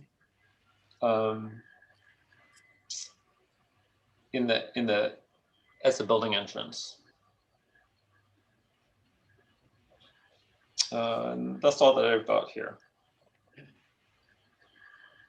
Oh, one last thing on ground floor residential units. I generally agree with the intent of it. I did note some exceptions. So say like under C, like ground floor units shall be set back 15 feet from the back of the sidewalk. And so I think I generally agree with that. But like 800 High Street, they're only like 1 to 7 feet in back of the sidewalk. And planters they're planters that are done pretty well there. And it's a shallow lot, so there's not that much flexibility with that. But I think generally I'm okay with the 15 feet. And that's all that I've got. Okay, thanks. Board Member Hirsch? Yes. You could give your feedback. Yes, on the treatment of corner buildings. In the first place, I'm wondering why this particular format for the illustration is being used here. It's very attractive, but what particular, is this a typical building? What are we looking at here? We have a building that is on what appears to be like a commercial avenue because it has the possibility of commercial entry.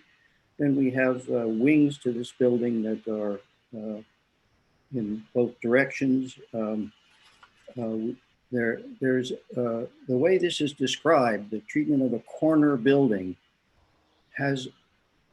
corner building shall include one of the following special features. Does that mean that if you provide one feature, you don't have to provide any of the other 2? I find that to be a little strange. In the first place, it says that if there's a corner building that has an access to a commercial area within it, a store on the corner, let's say, then it doesn't have to have any specific entry into the rest of the building.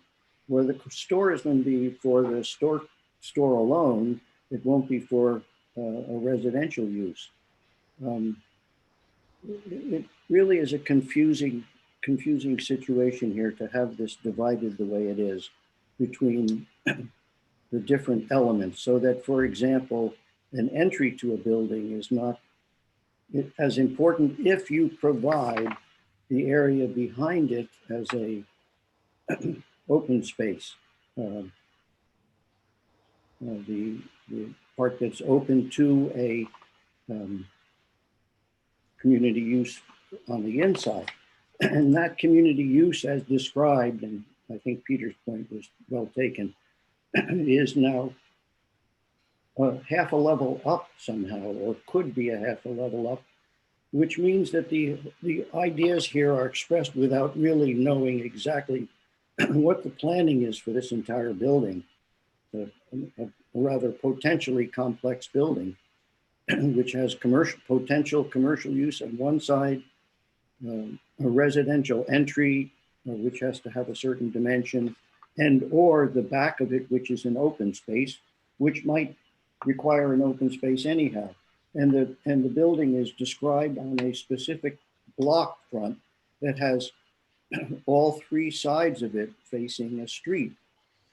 I'm left pretty confused by the whole example here, but I do agree with Peter that the specific dimensions that are described here don't allow enough flexibility. And I'm concerned in general about the way we describe things here with a lot of very specific dimensions.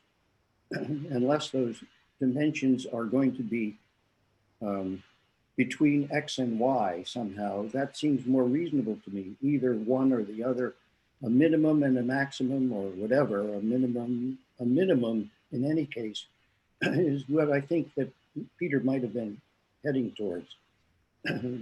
Definitely agree that, for example, the example of number 3, where the back of the building is on a raised or potentially raised private area adjacent to a community room, that creates all kinds of street issues there. And so Peter pointed out it shouldn't be more than 2 feet. And I agree with that 100%, that, you know, you really will create an environmental issue that isn't going to be all that friendly once you have a 6-foot wall to the ground level and then railings above that. So this whole example needs an awful lot of work. And I don't agree that it should be one or the other, the way it is described. Corner buildings shall include one or more, one of them. It should include one, perhaps, and more, or one or more of these following possibilities. And even there, a piece of it could be commercial, and then the residential portion has no relief at its entry. Doesn't seem acceptable to me to do it that way. So, you know, I'd like to ask Jean to respond to that, to this consideration. I think we'll do that after we've all had a chance to give our comments. Okay, fine. Is there anything else on this one? Okay, I'm gonna give my comments really quick. I actually had a note on the intent statement that we're actually looking at here. So it's the bullet point 3rd from the bottom. Buildings that provide side and rear setbacks and or upper story setbacks to create separation between adjacent lower density. I was thinking that instead of creating a separation with the lower density around, I was thinking it could change to say to create a relationship, whatever that may be. Because this is a subjective standard, I think it really depends. I don't know if we want to be held to specifically separating if there's a way to create a different kind of relationship. So that's one of my notes. For the treatment of the corner, I can quickly respond. I would be fine with changing that to 40 feet with a min side of 12 feet. For the common open space, being above 6 feet, or being, sorry, a max of 6 feet versus a max of 2 feet. And I think that needs a little bit more thought. I understand the concern with 6 feet because it'll feel like kind of a wall on that side. And I think the comment at the end of that note sort of talks about creating interest on that wall in terms of it being open. But I feel like with topography, I mean, Palo Alto is pretty flat, but it is potential that that might be tricky. And then the primary entry facade. Sorry, I'm going to skip that one, and we can come back to that. Oh, Alex's note on the ground floor residential units shall be set back minimum 15 feet. I also kind of flagged that one as well, that maybe a range might be a better idea. It's depending on the context. 15 feet might be a lot if things start to get more dense. Okay, so why don't we give Jean a chance to respond, or Jody as well? I see Jody, you have your hand up. And then yeah, we can continue. Yeah, I just wanted to clarify on some of these regulations, you know, like the 15 feet setback. That is the objective standard. If a project could not meet the objective standard because maybe it's a shallow lot or something to that degree, that would just be a project that would have to come before the ARB and meet the intent statement. So there is a way out of that, just as a reminder. But if we're wanting to minimize that, then you know, that's fine as well to continue that discussion. Thank you. I had a question about that actually. Are we assuming that this would be 15 feet regardless of what the actual setback is in the zoning? That's how it reads. Yes, so that's only, right, Yeah. so that's only applying to an actual residential unit. So if there were no residential units, and I think this means with direct access from the sidewalk, then this would not apply. I see. And I think there's another way that we could do this, and I think the High Street example was a good one where the building entry might want to be 15 feet back, but the actual unit could have a different minimum. And another way that I've seen this done is have a relationship to its setback and the height that the ground floor unit has to be above grade.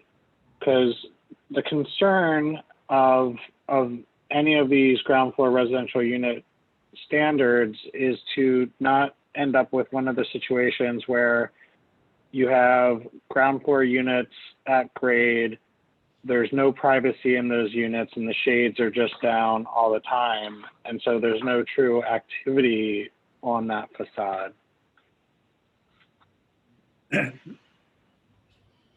Could we consider a standard that was more flexible? Say ground floor units may be within 5 to 15 feet of the back of the sidewalk if they provide the following additional treatments, like a grade separation or a front porch or enhanced landscaping. Mm-hmm. I could be open to that. What do the others think? I could be okay with that as well. Yeah, agreed. So why don't we just let the staff come up with some alternatives that let units be closer? Sounds good. So we're at 10:15 here, which means you have about 15 minutes left. I had a question for staff. You know, I know that we all have markups and stuff. Does it violate any Brown Act if we're able to see each other's markups on this document? If that's something that we could distribute amongst all of ourselves? I will need to double check with the attorneys. I think to the degree that we maybe put that on the website so the public is able to see that information as well.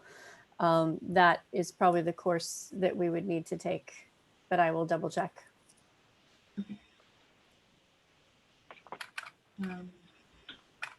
Okay. I have a problem here with a specific on the corner building description, it says a change in height of at least 8 feet greater or less than the height of an abutting facade. Chris, maybe could you explain what you mean by that? What is it? Well, yeah, that you could have the corner doesn't necessarily need to be higher than the rest of the facade to increase its significance and presence on the street, but could actually be lower than the rest of the facade. Does everybody else understand what that means? Well, I had thought of a different way to phrase that, but that's just wordsmithing. As I look at my notes more carefully, I thought we ought to instead have just items A and B were both required. To define a corner, it had to both have the entrance and a different material, not one or the other. And I think you could leave the height thing off altogether, because I've seen many successful corner designs that really don't change the height too much. And then is that material, Peter, is that material only on that facade?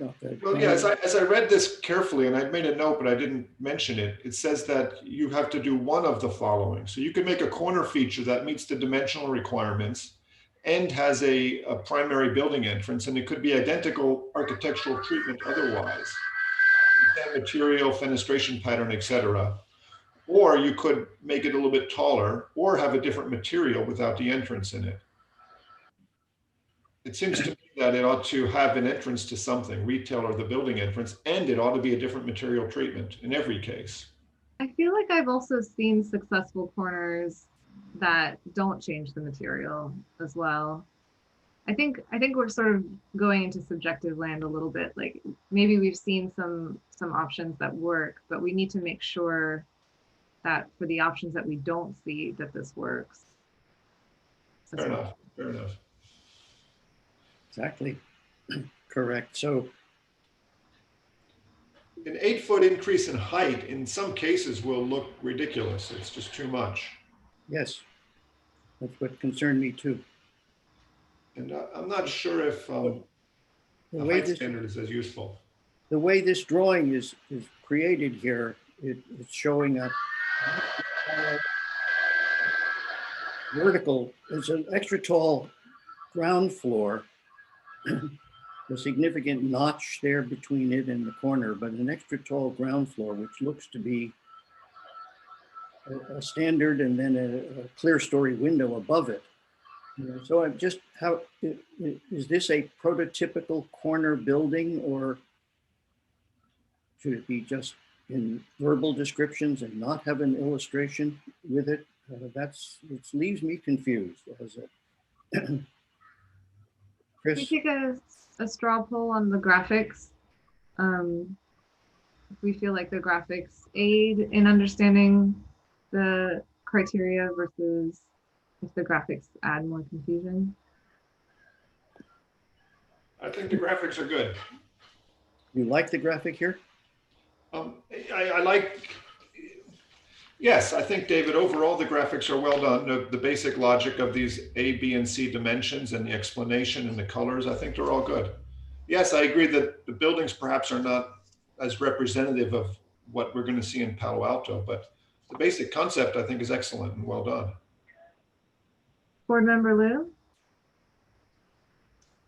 Yeah, I'm okay with the graphics of the corner. Okay, and I think the graphics are fine. I actually wish there were more graphics throughout the whole document, just because I think it makes it easier to digest. I also agree that, it's true that the building that we're looking at here doesn't really strike me as a residential building at all, in terms of just the patterning of the windows it's very unlikely that a residential building would have that rhythm because of the living room bedroom pattern that you usually see. As well as, I know that we haven't really talked about like balconies or anything, but I think there is something to David's point that maybe, I don't know, is it too much to sort of consider a different fenestration pattern for the example image that we're looking at here? It's easy to change the fenestration pattern on that diagram. Is it possible to take actual projects that have been done in Palo Alto and use those as prototypes? I don't know if I'd be in support of that. I'm going to jump back in here because I look at the building and I see a different kind of use at the corner. It looks like a commercial piece of this building all the way up. The ground floor all the way along from this vantage point looks to be a commercial floor height. Find that of the A, B, and C, I find C to be just confusing. The C portion of it is confusing. And I think that a different material application of fenestration pattern on the rest of the facade is a different material application. Well, there's no justification for a different material application. It could, in fact, that corner could be a brick corner and the rest of the building could be, let's say, brick, and it wouldn't be a problem. And to require a different material, I think is inappropriate. And the drawing illustrates the inconsistencies of the use of these materials. I agree with you, David. I think you convinced me otherwise. Yes, I agree that it should not be required completely. So the way it is now, to be clear, yeah, it's an option, right? I think that actually it's an option. It's not a requirement. Yeah, I'm listening to what you say, David. I agree. You're correct. It should be an option. It's an option, yeah. Yes. It is an option, though. Yeah, I had suggested it not be an option, and I think I'm wrong. There are a lot of options. You know, there are many options. Yeah. I was kind of arguing for the drawings to be more abstract. Let's move on, guys. Yeah, let's keep going. So yeah, I mean, we are at 10:22 here. I think maybe let's wrap up this. I know that on the agenda, we still have to know the NVCAP update from Board Member Liu. But are there any sort of closing thoughts from staff on this one in terms of anything that might help wrap this up? And then we can sort of pick up from the next chapter at our next meeting. Well, importantly, I think to keep the flexibility, which ought to be a part of this, and one should say, corner buildings shall include one or more of the following special features. However it is illustrated, it should say something to that effect. Sure. Okay, yeah, that sort of gives people the option to do more than that. Is everybody okay with that? One or more? Sure, that's fine. I want to give staff any chance to ask questions on our feedback. I'm going to have to hop off here soon. And I don't know if Chris or Jean have any questions at this time or discussion.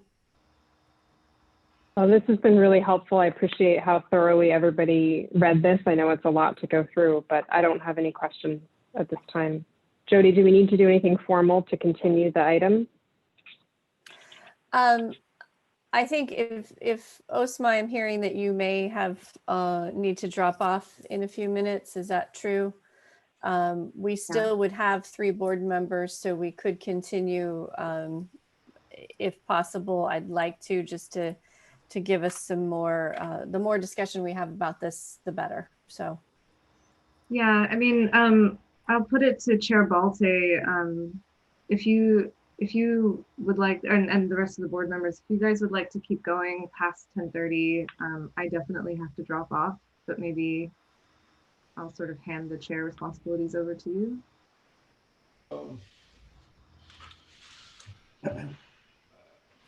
I don't have a strong opinion. If I can go for a little bit longer if necessary. Alex, how do you feel?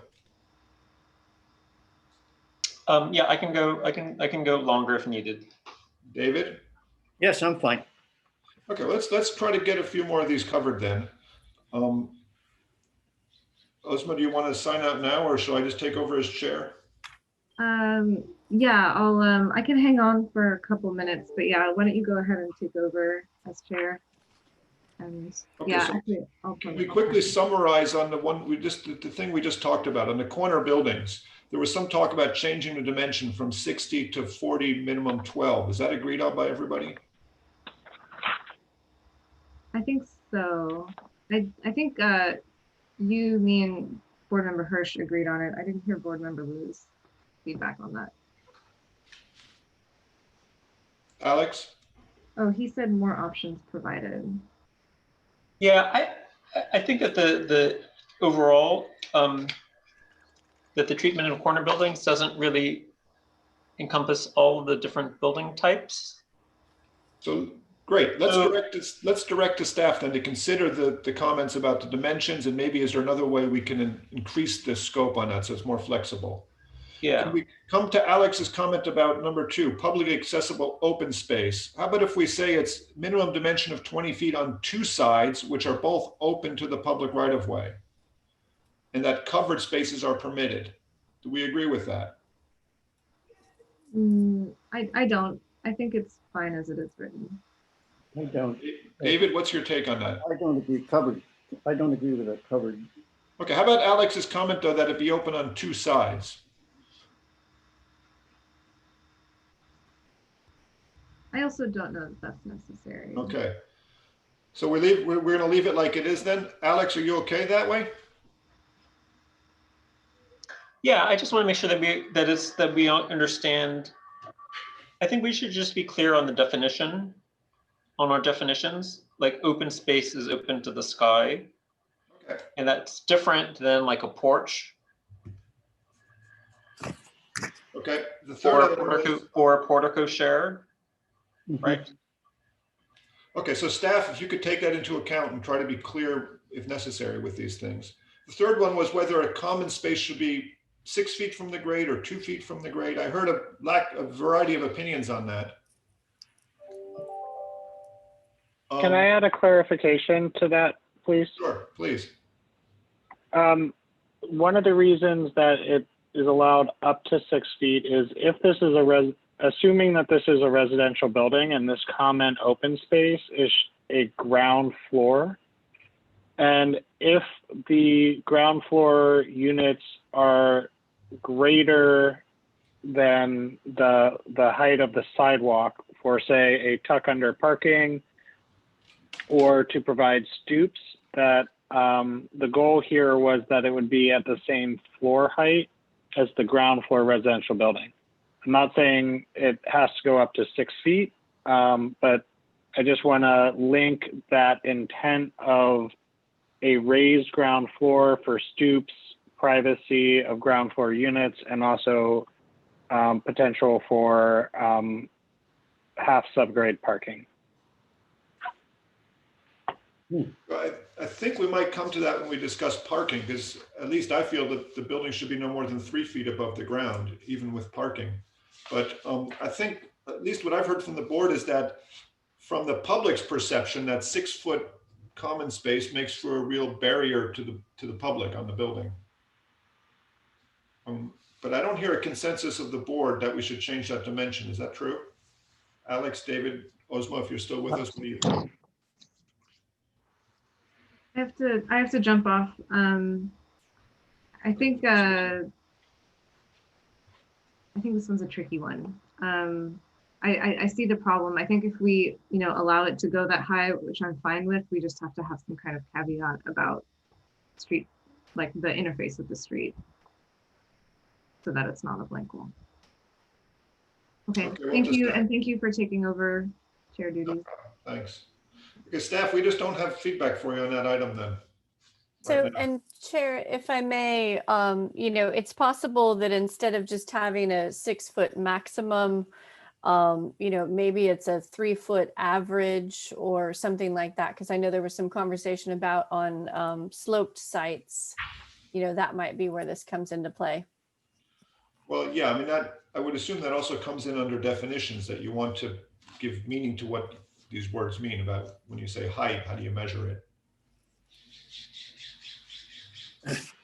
But let's keep moving on and not worry about that any further right now. The last one on this was regarding the ground floor residential units, and I think we proposed something about the 15-foot setback that you're going to explore. So are we ready to move to the next item, massing?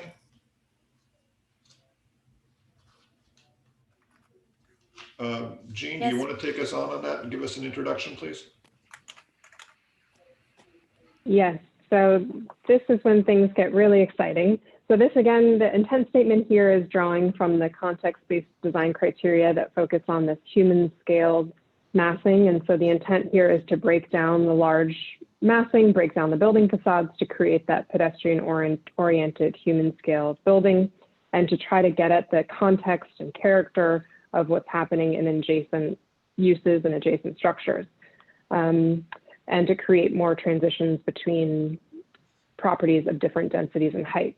So in terms of our sections on the right side of the screen, we see this contextual massing about upper floor step backs, the transitions to the lower density zones and single family homes, regulating maximum facade lengths and requiring significant breaks in the facade. And then we have a section on special conditions, specifically around projects that are adjacent to the railroad. Okay. Alex, what do you think?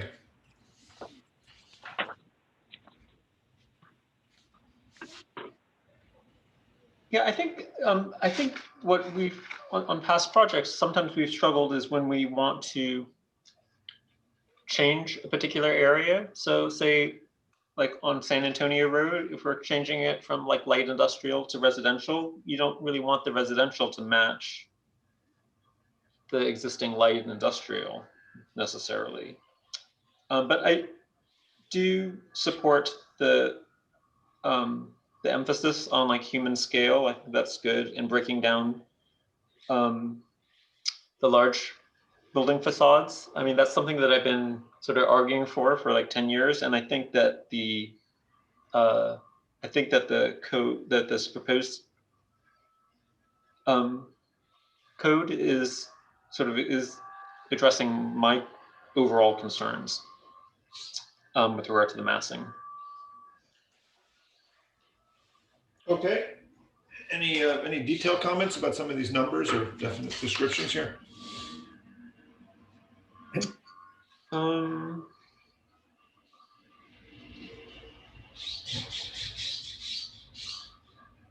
Yeah, I didn't make any detailed ones except on D, and maybe we should do that later, which is like the railroad frontages, because that's like very different. Let's come back to that one. Yeah, that's a good one. We'll skip the railroad for now. Okay, David, any thoughts on this and details? Well, you know, during our review of it in the past, we mentioned the fact that in our meetings, private meetings, that we discussed the neighboring properties in such a way that we thought that maybe sky exposure plane was the better way to treat relationship to the neighboring properties where there's a lower scale, change in zone, etc. So I'm more inclined to keep that as the way of dealing with neighboring buildings. The first example here, the minimum of, I'm confused by this one because the relationship is relative to a lower structure. And what we're looking at in the diagram here shows a setback under the green area building of height 20 feet above adjacent buildings. Shouldn't we be showing a relationship to the gray structure? And why is the green setback description A, which setback along a greater than 70 feet length of the building? Why is that? Why is that there? So if it's going to be, I mean, what is the purpose of the setback? Chris, can you explain what that is? The setback, essentially is at the datum line of the adjacent building. Which adjacent building? The Here. gray building? The one that's labeled, that's colored blue, Yeah. Mhm. and then the upper floors are step back, the yellow. Yellow. You're talking about the yellow floors are standard when the average height of a building is greater than 20 feet above the average height of the adjacent building. Uh-huh. So the gray area, the yellow, you call it yellow on my drawing, it kind of comes out of like a tan color, same thing, I guess. It's higher than, so the neighboring building is 20 feet, meaning it's two stories higher than the gray building, right? Yeah. What is the setback of green? What does that show? A minimum depth of 6 feet along the datum line. We could add like maybe a dashed line that will make the diagram clearer. Well, I guess I'm confused by where it is located. I would have thought that the actual setback would have been somehow between the gray building and the taller building. And I don't understand the purpose of the one in the front. I mean, I think, yes, that is a good point, and I think is a good thing to debate of whether it's important to have the datum line actually be adjacent to the building next to it, or just reflect that somewhere in the building facade. Yes, well, on the front of the building, it has no particular purpose except to reduce the length of the building. That's all. Length of the facade that is comes all the way out. Yeah, I don't understand. I just don't understand the reasoning for it, and I think Peter's point is it a question of the dimension here as well? The setback along greater than or equal to 70 feet. So if the front of this building is greater than 70, is greater than what dimension? What is the front dimension? What is the reason for the setback in the front, and why would you do it? So, and Chris, the reason for the setback is to visually reduce the massing when you're adjacent to a smaller building, correct? Correct. Yeah, respecting the datum line and that you're changing scales. So, I don't know that it needs to be directly adjacent. I think, and the standard is written that it just needs to be a setback along 70% of the facade length. And of course, that can be changed by this group. So, David, do you have other comments on this section, or should we all chime well, in? you know, we have what, 3 parts to this section? There's a 2. Okay, well, let's focus on this one part. And I think if we changed it so that that setback was adjacent to the adjacent building, it would be more appropriate. Yes, I agree. Well, we're trying to make objective standards. I can easily see where an architect could do otherwise, but to make sort of, dummy-proof plans, it has to be next to the thing. Yes, I mean, if the purpose is a relationship issue, which it is in the drawing below,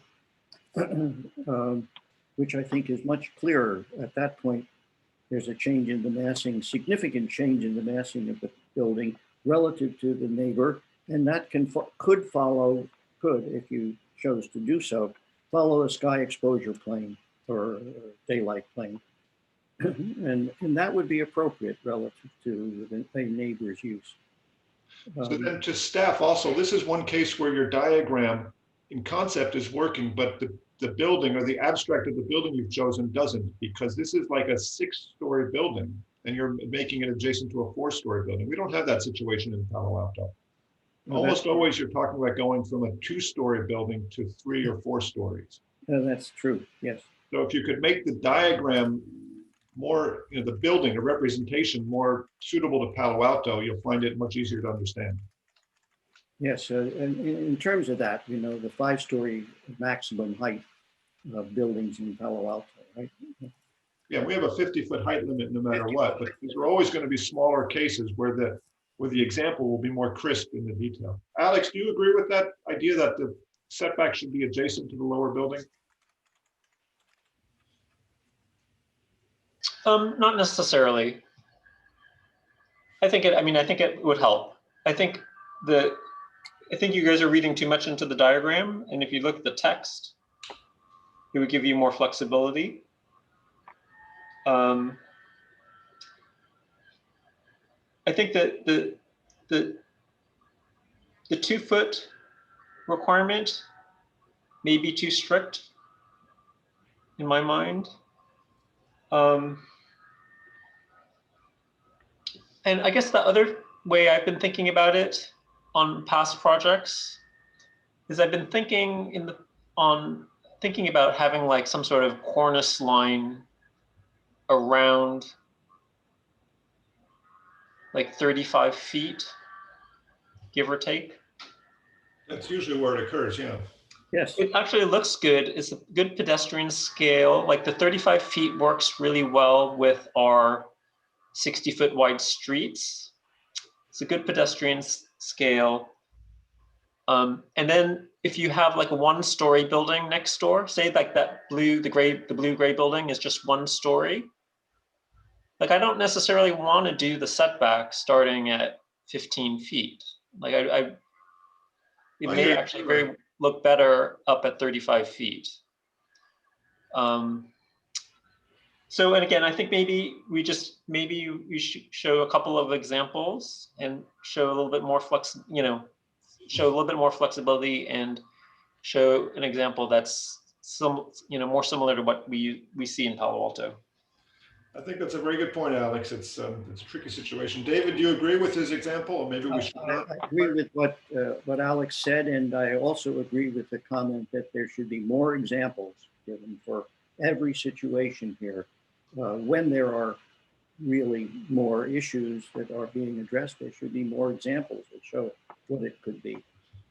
Okay, let's keep moving on. Staff, we don't have any changes then. It's just some questions. The next one was the second part of this was the transition paragraphs. Do we have any changes to that? David, you didn't finish. What do you think about that? Which is item C? Transition to lower density building types. It's the second part under contextual massing. Yeah, okay. Is Transition. that okay? I agree with it when it's based on a sky exposure plane or daylight plane. I think those ought to be the overriding limitations. Alex, what's your take?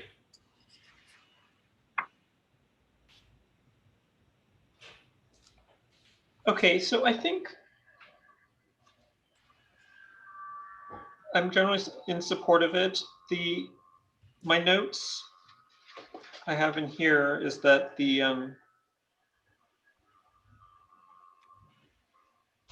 that in some of our zones we have 0 setback, and then in our performance-based criteria section of the code, there is a 10-foot landscape requirement when a new building is next to like single family. And so I think you're trying to this section is trying to address both of those. And so I think I'm supportive of it, just in concept. Yeah, I'm looking through this at the fine print on it, and I'm wondering if it shouldn't be all of those things on section 1. Mhm. Not one of them, but it should have both the step back and the privacy measures and the landscaping. I'm just thinking of this project we just saw in preliminary review to City Council last week, which is proposing to put this large building next to the residential stuff off on El Camino. And that's a hard sell for the City Council with all of this kind of stuff. They still are pretty uncertain about it, I thought. I think to allow just one of them at 3 may not be sufficient. Certainly, if this came before us as an ARB project, we would looking to be getting some sort of modulation on the massing and additional privacy changes perhaps on windows. And we would be looking at the landscaping. That's a good point, Peter. Alex?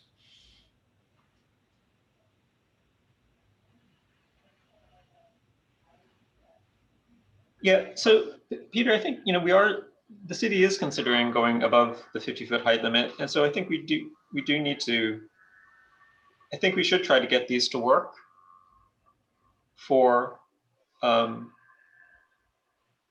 taller buildings. Yes, this is actually pretty significant for what's going to Yeah, happen. no, I think this one I think is a really big deal. Also, the city is considering removing the height reduction. So say like if you're in the CS zone, there's typically a 50-foot height limit, but if you're near single family or like duplexes, then the height limit goes down to 35 feet. Jody, does that apply under these state requirements? That's a objective standard in the zoning code, right? Yeah, those are development Right. standards, so those still apply. Yeah. So we're still, these buildings are limited to 35 feet within, it's like 300 feet or something of residential, is that it? 150 feet. 100 feet. 150.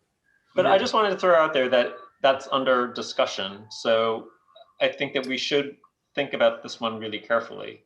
I don't know that it's under discussion. I mean, I think there are projects, there's planned community projects that are going through that might want to change those, but it would be for a specific site. It wouldn't be a change to the entire code.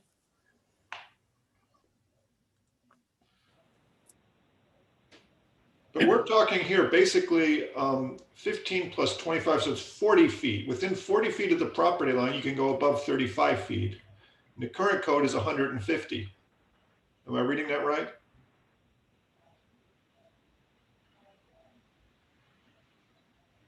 Chris?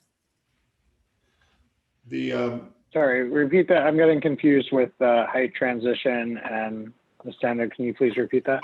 the current city code says that when you're next to a residential property, you can't go above 35 feet within 150 feet of the property line. And this is essentially allowing you to go above 35 feet within 40 feet of the property line.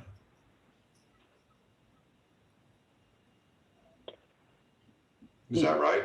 Yes, the daylight plane is more restrictive. And I don't think we meant to change the daylight plane. Item little c applies regardless of use or zone. So what's on the screen now is an example of the existing height transition and daylight plane requirement when you're adjacent to a residential zone other than the RM40. But little c on packet page 29 would apply regardless of use or zone if you're adjacent to a lower building. Say that again. Can you get it? What is B on page 29? So we were, I want to make sure we're talking about little c on packet page 29. I'm looking that up now if I can find it. I don't have packet page 29. Oh, I'm sorry, packet page. Oh. We're talking about page 10? Yeah, is that right? Can you bring that up on the screen? Page 11. Page 11. Okay, page 11. Yeah, By the page way, 11 of the objective standards. Then where is the 35? If you had 35 feet, does that allow let's say a residential project, which is say 9 feet floor to floor, it would be 36, right? Where does that number come from? 35 versus 36. 35 feet is The a zoning exist- code number. Yeah, that's the existing code. So maybe that's a 3-story building. 3-story building, right? But not a 4-story. So, you know, some of these Right. dimensions that are part of the code are problematic when you consider a building, let's say a residential building, starting on the first floor, unless that first floor happens to be a taller floor, and you want to get 4 floors into the building. Yeah, so, but our intention is not to change the development standards that are currently in the code. Our intention is only to make objective the design criteria. So this, what Jean has on the screen right now is the daylight plane. Those would remain in place. And we can make sure that the, you know, as Jean said, these daylight planes must be adhered to when a project is adjacent to lower density residential. But for projects that are higher densities, that's probably more where the objective standards would come into play.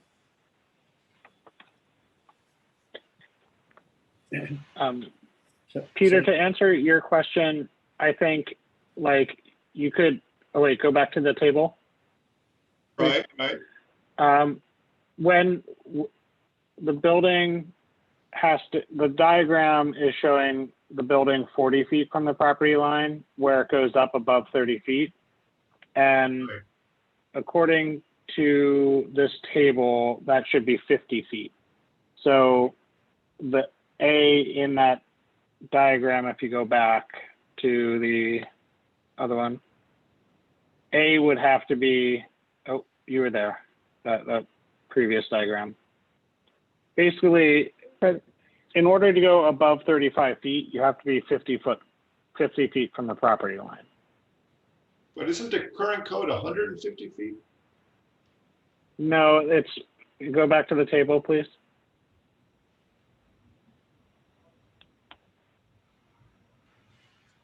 It says within 150 feet of a residential zone district, This codes don't even, yeah, this code section, interpreting this code section is fraught with problems.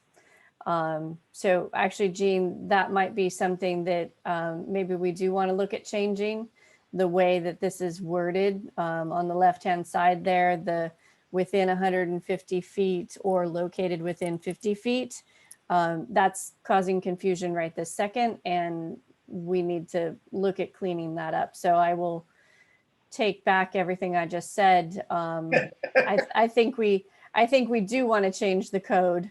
And if the ARB can please help us clarify what might be a better way to say this. Let me throw out an idea that I think there's 2 things that I've encountered with projects that are close to these residential zones. And one is that 150 feet is too much. It should be closer to 50 feet, I think. So maybe just consider proposing to council, this is a change in code, that a 50-foot setback to go above 35 feet is more appropriate. Secondly, I think it really should state not the zone, but the use. We had this happen with the Redwood project just down in El Camino recently, where it was clearly a residential use, but because of some quirk in the zoning, it didn't apply. I think that just didn't seem to be the intent of the code. Well, Peter, that's because it was a commercial. That's right. Redwoods is commercially zoned, and it was determined to be equivalent to RM40. Yes. Which is high density. I guess what I'm really looking at is not. The city about protecting residential properties next to larger developments. And maybe we can chime in and say it's appropriate to go taller closer, but protect all residential uses, regardless of the zoning thing. That's just two thoughts I have on this, because Yeah, Peter, historically, we've done it by zone and not use. I know And that, the yeah. most recent comp plan, I think it's changed to residential use and not the exact zoning.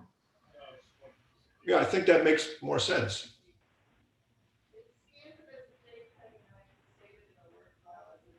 I have a question for staff on this one. Would underground basement be required to follow the setbacks? And can the trees be in raised planters on top of the garage in the setback A that's shown in the diagrams? So underground basements, when you're in the R1, basements need to be under the footprint of the building. When you're in commercial zones, like a research park, then the basement can expand beyond the building footprint. There's pieces in the middle where it really depends on which zone you're in. So I don't want to comment because I may get something wrong on that. And we also have, other uses that happen in the R1 where it might not, the basement could go beyond the footprint for other uses that are in the R1. So I just wanted to highlight, like this has been, I mentioned this at the City Council ARB meeting, is that when we allow the basements to extend beyond the footprint, right, as sometimes they need to do, the trees are getting a haircut with limited soil volume. And so you get limited soil volume and then you get limited height of the trees. So I think some developments that I've seen, have done a good job with landscaping above the garage. And you just need to get enough soil volume in there. And I think that you can probably do that with the setbacks that you're showing. But we would actually should have some sort of standard for the height of the raised planters. If you do them too shallow, I think then you might not have enough soil in there. Alex, what if we just said that within a certain distance of the property line, there must be a certain amount of soil below grade? In other words, the garages just have to go deeper. Can you throw out some numbers that might just be good to put as a blanket requirement? Yeah, I think we have some in our performance standards. I think there are options. So like I've seen projects where the garage is fully excavated, but there are, I guess we call it like rooms maybe, right, in the garage, but it's actually just soil for the trees. Yeah. So you're taking out a couple parking spaces so that you can get enough soil in there. There are other projects in San Jose where they've just done really tall planters, maybe like 4 feet high raised planters in order to get enough soil for the trees. And it seems some in Mountain View where they've only done maybe like 2 feet of soil and the trees are kind of struggling and some of them are dying. So maybe we have something in the landscape section about soil volume for trees.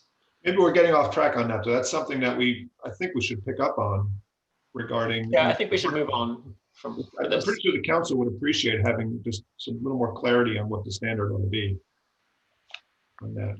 But we're coming back to this business of how far setback from the property line should these taller buildings be? Jody, is it something you guys want to think about more before we talk about it more? Yes, I think that, a good point was made that we can clarify the code, and once we clarify the code, we can make sure that the guidelines are appropriately lined up with that. So yeah, let us take the information we have and provide you with something more. Alex and David, how do we feel about having a requirement for privacy restrictions on things like windows and window placement adjacent to residential uses? I think there should be standards on that, on the side yard issues. And I think I think it would be preferred for me to see it, a daylight plane be the common denominator here. And there again, Jody, if you're going to be changing the code for other reasons to change those dimensions the way they're written, why not have a daylight plane that reflects all potential neighboring uses that works for this particular change in the planning? I don't understand exactly what this is, what the purpose of this, but maybe there is some purpose to it, that when it is closer, then it has to have a landscaped area as privacy for the neighboring building and for your building here.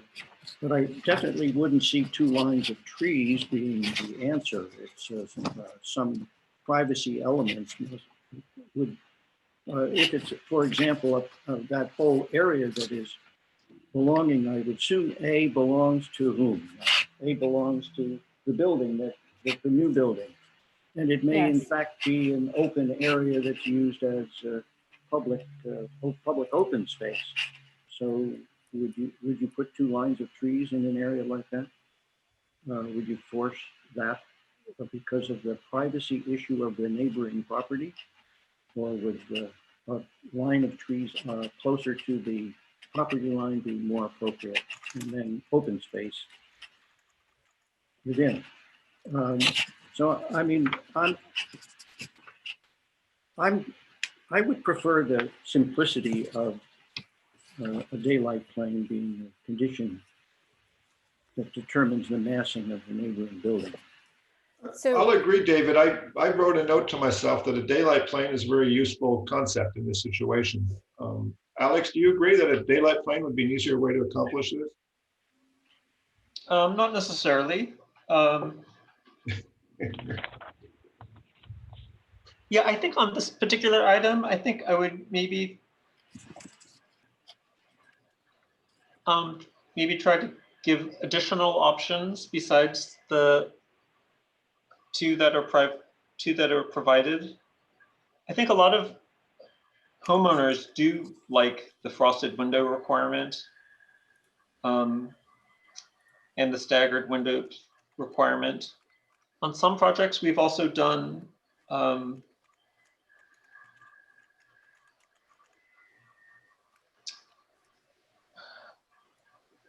think we've done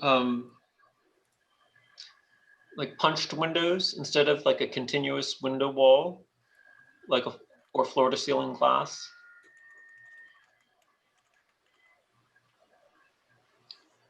And then sometimes with like an office project, we've required, the ARB has required like automatic window shades to reduce the lighting at night towards the neighbors. Well, I think a clear direction, Jody, from the ARB is that some sort of privacy guidelines are appropriate. And I just don't hear any consensus regarding how you modulate the mass of the building. Possibly a daylight plane, possibly just a couple more examples, possibly looking at the math and correlating it to the code more carefully.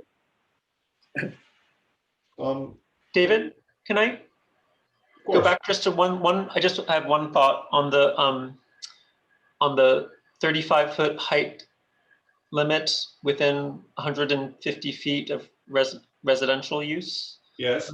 Just Jody, for staff, if my recollection is that we apply that 150 feet even across the street. So there's a project on Park Boulevard, right? And so there's a little bit, tiny bit of residential, a little triangular wedge, 150, across the street from a project, and that brought the height limit down. And I think we should look at that carefully, consider the impacts on adjacent properties versus ones that are across the street. Point well made. Yeah, I think the interpretation of that code section has been difficult. Yes, I would think so. So I'm glad that it came up, and I will work with the team to suggest something else. I guess the question that I have, we have sort of that existing daylight plane that is sort of for the lower density residential projects when you're adjacent to lower density. If we were adjacent to a higher density or adjacent to another commercial, would we, I'm assuming we wouldn't need the same daylight plane. Sometimes what we do too is we'll just say, copy the daylight plane of your neighbor. And so maybe that's a way to think about it.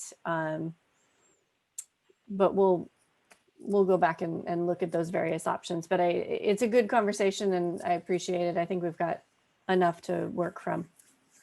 Shall we move on to facade length, or is there anything else about this other one then? So let's discuss. I want to make just one other comment here about this. Sure. I think that this diagram here at the bottom of II, that's a good diagram because it's very simple, and very understandable. Okay.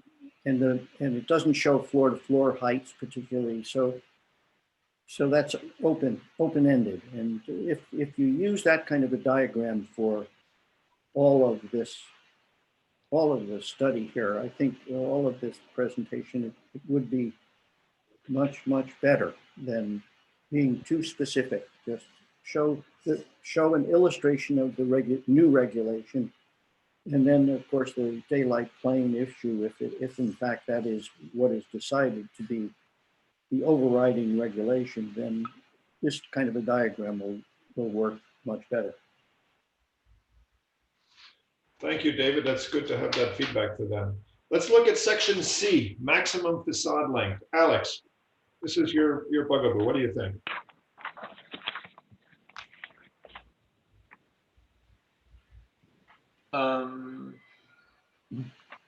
Yes, no, I do appreciate this section a lot. Does this great? Yeah, I'm generally supportive of it. I think that the 100-foot limit makes sense. So, like, just as an example, many of the buildings on Hamilton Avenue are 100 feet. And there's, in some cases, there's like a 25-foot alley in between them, which provides like some sort of visual break. I think it's a nice scale. It allows slightly larger buildings.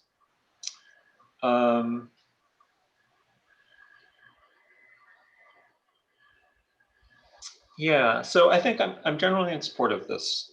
I think what's not clear is that this section says maximum facade length, but it actually doesn't specify a maximum length, right? We're talking about breaks or modulations and stuff, but sometimes some cities will say, the maximum facade length is like whatever, 400 feet,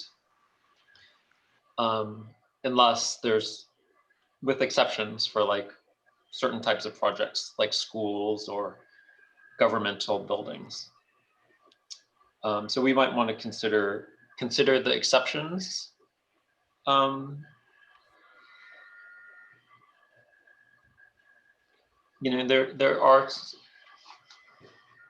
There are occasionally, larger commercial buildings that do need, a continuous length. So, and then I think the requirement says that the modulation should be 2 feet deep minimum. Mhm. So I think I understand the intent of the 2 feet. You know, when I actually measure buildings, what I think, if I'm standing in front of a building and I say, oh, that looks 2 feet, if I actually go and measure it, it's often like 4 feet. You know, what I think of in person is usually much larger when you're outdoors on a large, large urban site. Yeah, I share that experience. Yeah. As I'm looking at this first section, this is saying that if a building's less than 25 feet high, there's no limitation on its facade length. I'm not sure that's what we intend. It says that there's no minimum length that you don't have to have a break. If I look at this carefully, if it's above 25 feet, you have to do something, and no matter how long the building is. And I don't think that's either of those are the intent. Shouldn't there be a minimum length in which this doesn't apply? Say 50 feet.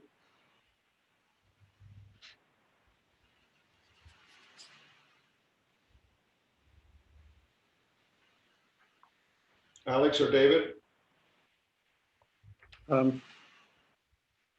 We're talking about maximum facade length, significant breaks, right? That's where we are in the text here. Yes, well, both of these sections really. This is Okay, so big issue. And I just raised the point that there probably should be some minimum dimension where this doesn't apply. there's so many different ways to deal with the facades of long buildings. The existing code says what? That if it's 100 feet, then you have to have a break, that a dimension break of 25 feet. The overall length of the building is greater than or equal to 100 feet. The reason, I don't know what the reason is for this significant piece of a break, but it doesn't come from any particular plan description, right? It's a planning regulation, and the one dimension is its. And I think that the text you revised the text a little bit to agree with some information that I had about outer courtyards from the New York text, and that is that they're half the depth as the width to create an outer court. So that's one element to deal with here on a building that you could create an outer court that is of a certain dimension when a building is a certain length.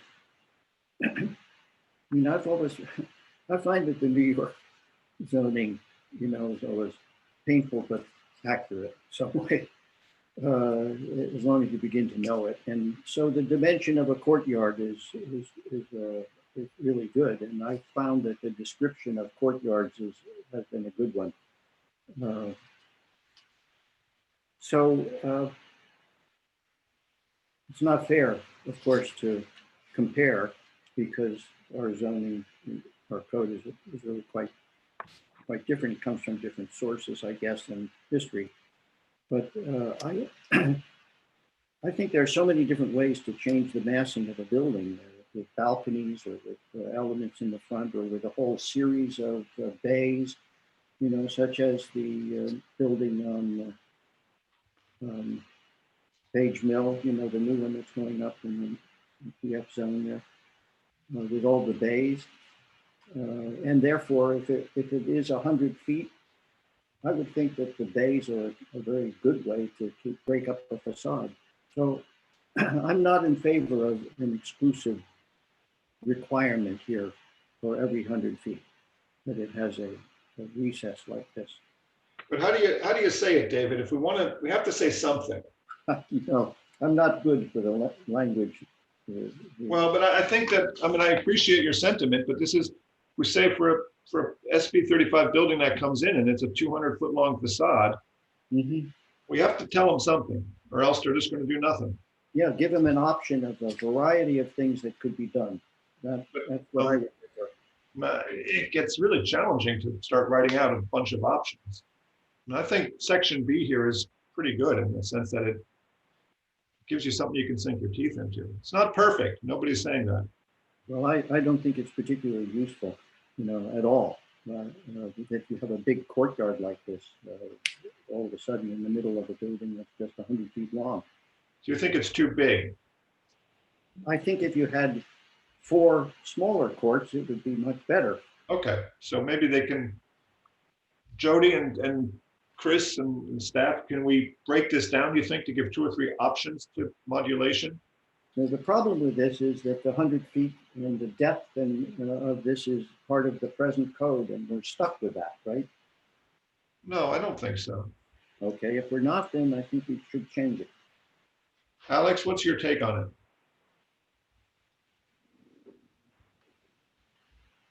Yeah, no, I'm okay with this. I'm fine with doing options. So if somebody wanted to do a series of very small That would, I mean, notches, I would think that should be an option. okay. I think we don't see it very often, but so I would say like use the same, like San Francisco is an example, would be like bay windows. Mhm. Mhm, Maybe that's an option. mhm. Looking at your team, can you come up with some options for section B? Yes. Is that realistic? Yes. Yes. Yes, okay. I might go back to section A. I had proposed that we put a minimum facade length where it doesn't apply. Is there any traction on that? Say less than 50 feet long, you don't have to do this stuff? Yeah, I could go with 50 or 75 feet. David? Well, we're going back here, right? To Yeah, I'm just trying to pick up all the pieces here. yeah. I think on a narrow building, making somebody modulate 70% or 30% of their facade just may be really, that's not reasonable. In all cases, I feel that, and I think that Grace, kind of her comments also were this way. Options are a great idea here for us in this, and that's what we should be considering. I agree with you, Peter, that the smaller building, you shouldn't force something on it, but I don't know if that's what. What's a good definition of a smaller building? What's the length of a facade? I think what we're likely to see is like a double loaded corridor building where it's really probably 50 feet deep. Alex, is 50 feet too little for you? What do you think? No, so like a double-loaded corridor apartment building is going to be more like 68. How about we say 70 feet? 68 feet. 25, 25, and you're right, Alex. It's going to be deeper, right? 60, likely 50, 60 feet. Okay, staff, come back with something in between Yeah. 50 and 70, okay? Okay. Let's go on to the question about the railroad frontages. David, what do you think about that? I have no opinion. Alex, what's your take? Actually, I have an opinion that there should be a blank wall on all railroad facades. Okay, so you don't agree with these restrictions then? We jumped over something here, right? Haven't we? Maximum facade length issues here.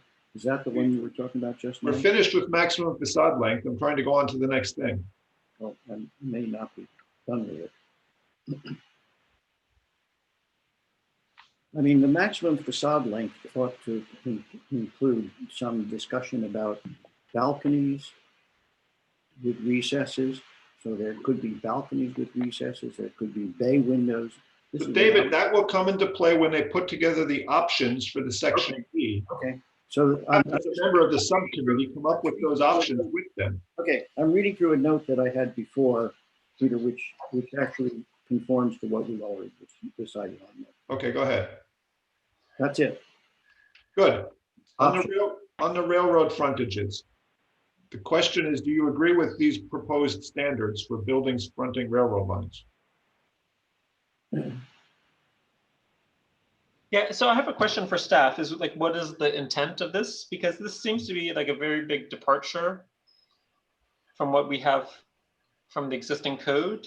And then I think calling it a daylight plane doesn't make sense, because I think we're not trying to provide sunlight to the train tracks. So maybe we should just call them setbacks. And I guess the way that I've been thinking about it is in Sunnyvale, like adjacent to downtown Sunnyvale, they have a lot of multifamily projects going up on East Evelyn. And there isn't a daylight plane, but they do have modulations similar to what we were just talking about in the previous section. And I think that that's working really well for housing, near transit. Yeah, so I think I would need, I don't necessarily agree with this section unless you could clarify what the intent is. Yeah, I agree with you, Alex. Jody, if we're trying not to go beyond current code, what is this doing here?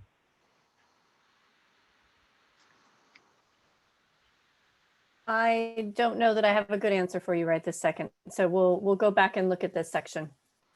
Okay. And so part of the intent was to make sure that there is some that we don't have one of those continuous facades on the railroad. And if we decide that to make sure that that fourth wall does have some, it's not articulation because we're still in the massing section, but to make sure we have some facade breaks on that railroad frontage. Now, if you think that the previous section on significant breaks covers that, then maybe it's not needed. Didn't you have something in here about whether it's visible from the public right of way? That would probably be more appropriate. Cases where you see across the railroad frontage from Alma Street, we've worried about that in the past. But if it's totally not visible, I don't see why we would want to regulate it. Well, so I would throw out there, so I think the best example or worst example is the 195 Page Mill Road, which has, it's like a 35-foot high blank wall right on the rear property line. Yeah. The landscape is on a Caltrain leased strip, right? There is some landscaping, but it's not even on the property line. That's right. They were And taking you that away. can't see it through the trees, like the gaps in the landscape from Alma. And there is modulation, but it's a blank wall because of the, at the time, there was a noise requirement for high-speed rail. And so I think that I think we should improve upon that project. And so now I've found that the existing context-based design criteria for the PTOD, which is the Cal Ave area, includes a criteria about providing visual interest from the train and the neighborhood east of the tract. And so this relates to that desire for articulation, setbacks, and materials that minimize the massing and break down the scale.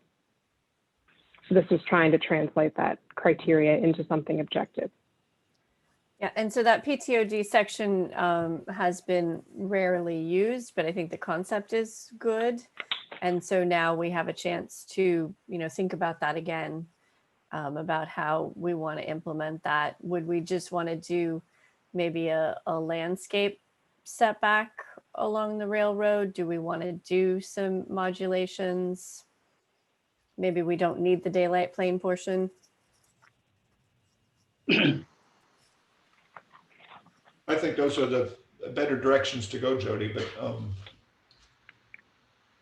any other feedback from the board on this particular subject? Railroad frontages? Any other special conditions regarding building massing? So then do we have the bandwidth to go on to one more section? Alex and David, how do we feel? And Jody? I'm here all day. Peter, I can We have lost Chris. Ah. Alex? He had another meeting. Okay, Peter, I can continue, but I need a 5-minute break. David, are you up for one more? I'm up for one more. Okay, let's take a 5-minute break. We'll re-adjourn at 11:30 exact. Thank you, everybody. Thank you.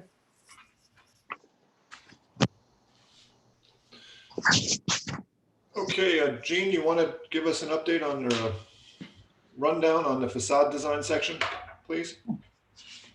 Yeah.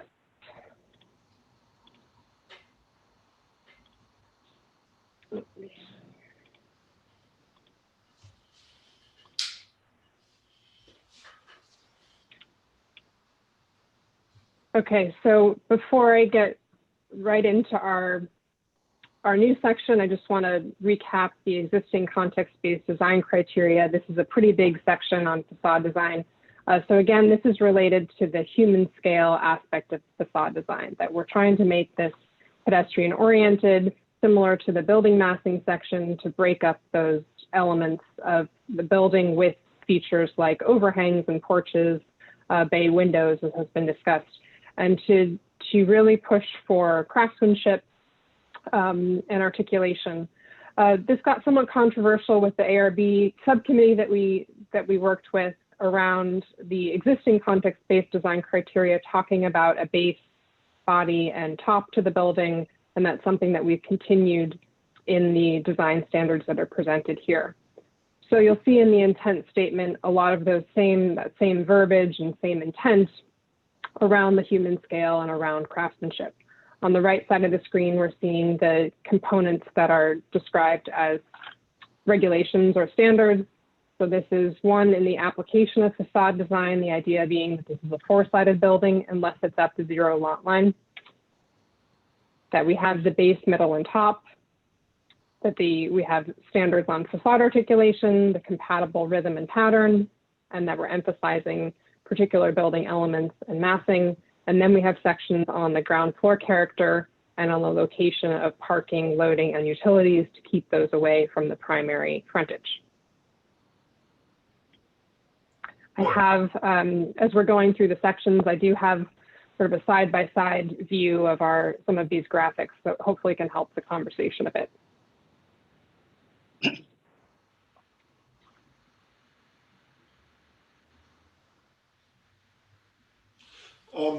Why don't we go piece by piece on this one, gang? If we start with the intent statement, how do we feel about that? This is a lot to digest here. And I think maybe the third one is the one that is more detailed perhaps than doesn't belong here. The articulation of the building base, middle, and top. I don't think that's necessarily an intent. That's a design device to achieve an intent. Well, what it is, I mean, that's really a device we use to give buildings a different sense of scale. Hmm.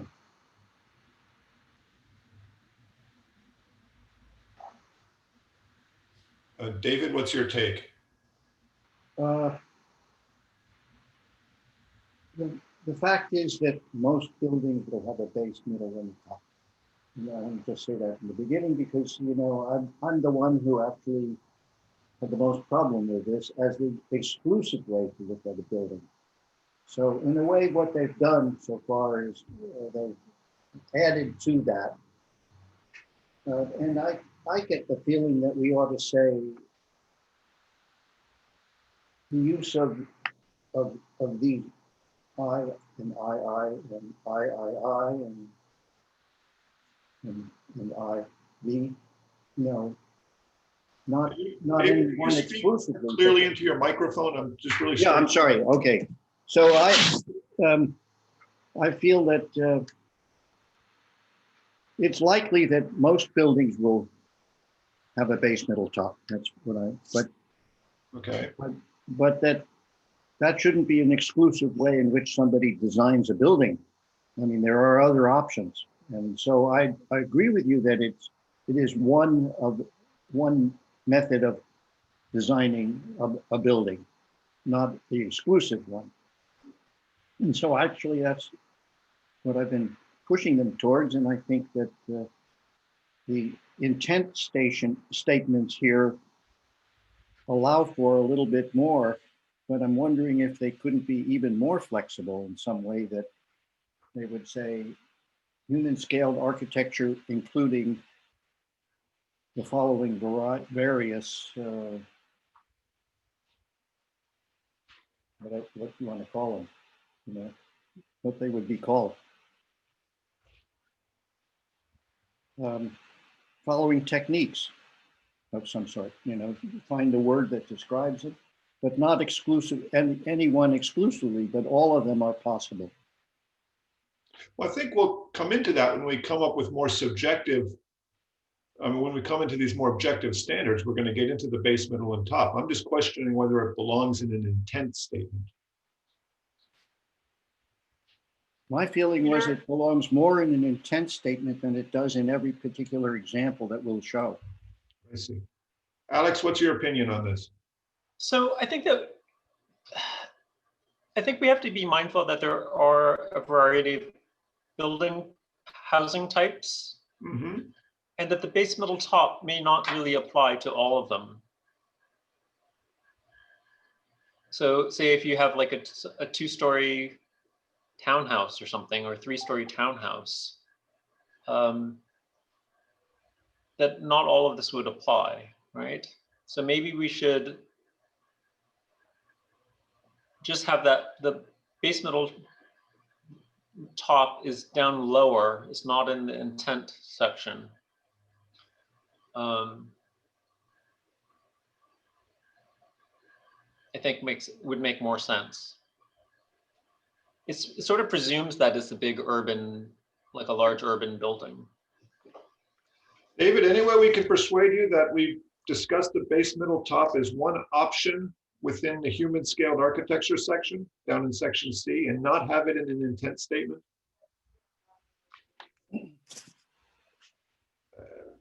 Let me try this, David. I can't tell you how many times I feel hamstrung reviewing all kinds of projects and having this blanket statement about base, middle, and top writing what we're doing. Many types of design don't need that. With your sentiment.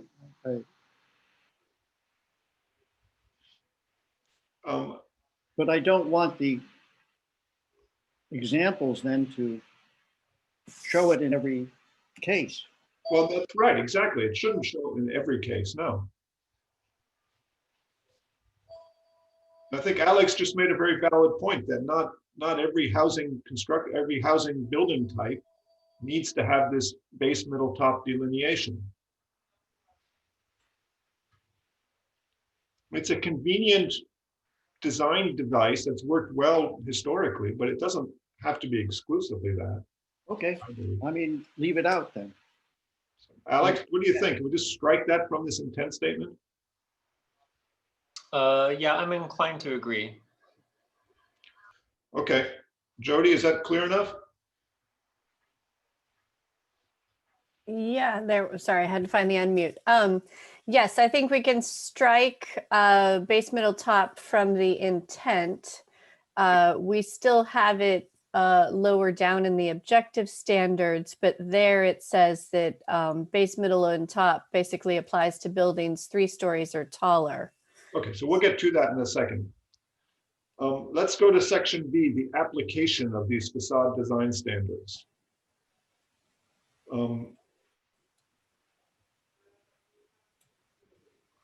This is saying that all facades have to meet these standards. Jean, can you tell us, where do these apply?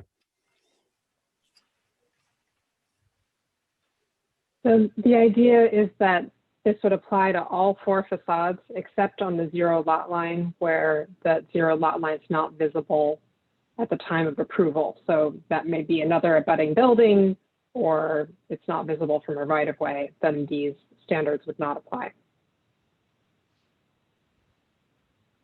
That doesn't seem all that controversial. Are there any questions from David or Alex about this? I actually think it's kind of controversial for some smaller building types. So I guess the ones that we're thinking about is we have some mixed-use buildings that are 50 feet wide that have driveways in the front, as well as stairs and elevators. I wrote down like 3 projects. One is like 1845 El Camino, one's 636 Waverly, and another one is 484 Hamilton. One of them, the last one's on a corner. I think my inclination is that the requirement is fine for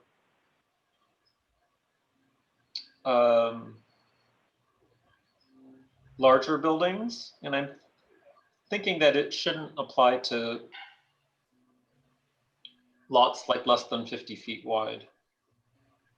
And also maybe that we should have some provision for corner buildings. Like to me, I think requiring the horizontal shift of like 2 feet on both sides of a corner building may be too much. And I guess I would use the example of the University Avenue project on Kipling. Right. We sort of beat that to death on the, on the side street issue. So that's all that I've got. Okay, but I think this is, the blanket statement is that all facades have to meet this requirement. And the question is, are there exemptions when you can't see it from the right of way and it's on the 0 lot line?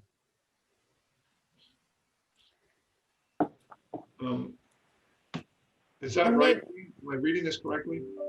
Yes, and so Alex is maybe bringing up on smaller lots, some of these things may be harder to do, but maybe we can address that as we go further into the document.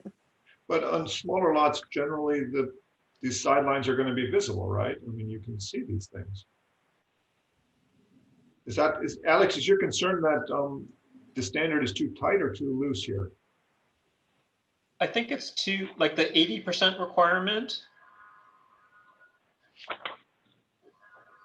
Or is it, or the, yeah, I think that there's like an 80. Oh, I think, sorry, maybe I may be mixing up B and C together, but again, it's functional things like garage ramps, stairs, elevators, shear walls, eat up a lot of space. And I don't want to make a requirement that makes those impossible. And so I guess I would just say, like, I haven't done a case study on this particular one, but I would, like maybe after the meeting, I'll take a look at a couple of projects and see what numbers I can come up with. Okay, but I think, Alex, that the section B, the purpose is just to carve out 2 places where whatever standards we agree to don't apply. And it's really where they're not visible. It's hard to see where that's an issue.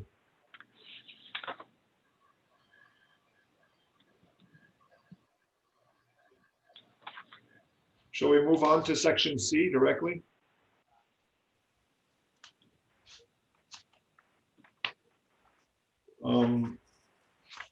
Item number 1 in section C, in section I, the way this is done is regarding the base, middle, and top, right? Yes.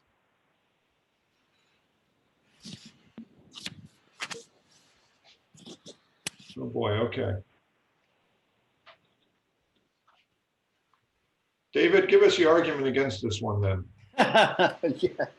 Well, we're talking section C, letter I, base, middle, top. yeah, no, I'm there. Just to be clear for everybody. There's 4 pages or so on this. Let me put it on 1 page on the slide. Oh, fantastic. Here we go. Yes. Yeah. So this is great. Good graphic. Do we have a base, middle, top shown on all of these here? They are actually more other ones that will come along later, right? Where, for example, the material changes happen between the bottom and the middle and the top that aren't really shown here. So why aren't all buildings that have a base, middle, top shown in one place? But human scale architecture, base, middle, top. Does this mean that all human scale architecture has to have a base, a middle, and a top? Is that the assumption that you make here? That's right. Yeah, that's what this is saying. Well, it means that you have to have a base, middle, and top to go through the objective streamline process. You could go to the ARB if you wanted to do something different. Right. No, I It's a good understand. point, sure. Well, I find that to be rather restrictive, and perhaps it doesn't work with the kind of planning for certain housing that's above 3 stories or more. And other elements will actually create as much human scale as the base, middle, and the top would. So here is where I find it to be more of a problem than up front where it's described. Although eliminating it completely wouldn't be a bad idea. Buildings can have a base, middle, top, or they can have a series of bays that go all the way from the bottom to the top, or they can have bays and recesses and balconies. Or, you know, there's so many different ways in which buildings can be of a human scale. Why would we concentrate on only those which are base, middle, top? Okay, that's your argument. I hear you. That sounds good. Yes, that's my argument. Alex, what do you say to this? Yeah, you know, I did not make any notes on this section. Okay, and that means you have no opinion about it? I think I understand what it's trying to do. Mm-hmm. I don't disagree with it. I don't know if it works in all situations.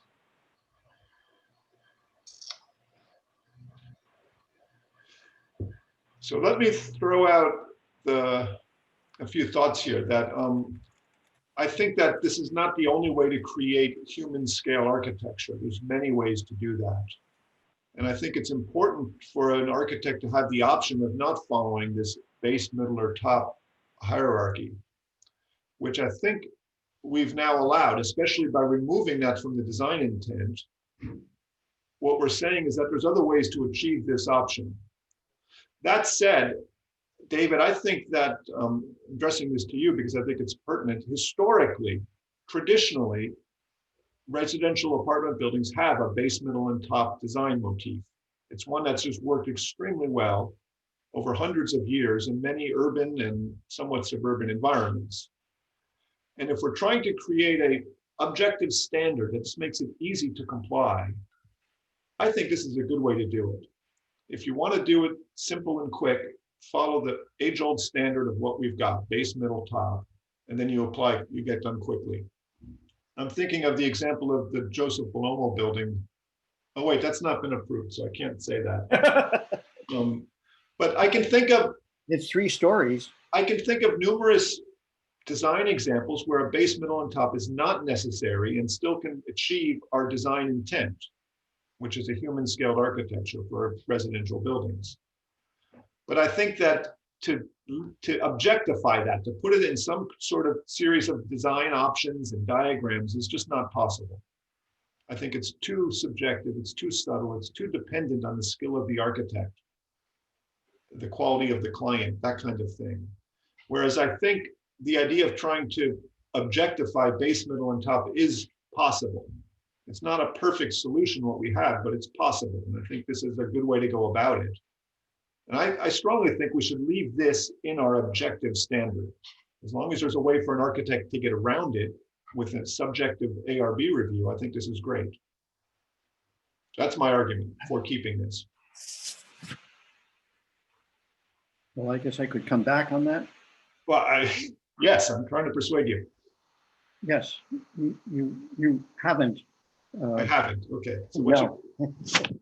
But I think what's, if I can butt in for a second, I think what's happening here is that maybe on this particular subject, We had talked about creating this sort of medium-sized box where, an average number of projects could get through by just following the objective standards. Whereas in this particular case with base, middle, and top, maybe we're making that box a little more restrictive. And so that more projects have to come to the ARB. And so we just have to think through, is that okay or not? I mean, I hear Chair Balte saying, this is one of the easier ways to get to this human scale. And so having that be a little more restrictive is fine, mostly because trying to come up with other options is going to be difficult to describe in an objective manner. And this is historically, traditionally, what's been done. It's not an Well, unreasonable. it's, I guess, sort of historically until the Le Corbusier and Gropius, et cetera, all changed everything. Well, I think, David, most apartment buildings today even still follow this basic motif. Yes, I agree. And it's not just because they're required to by code. It's what most, it's a commonly used way to reach this kind of scale and sense about it. I don't know why that is. I mean, since the Italian Renaissance, I suppose. But Yes, it's true here in particular in the United States, not so much in Germany or other places where alternate designs are. yeah, but just how do you possibly, David, write up a objective standard for something like l'habitation unité? I mean, there's some Corbusian masterpiece. I just don't see how you do it.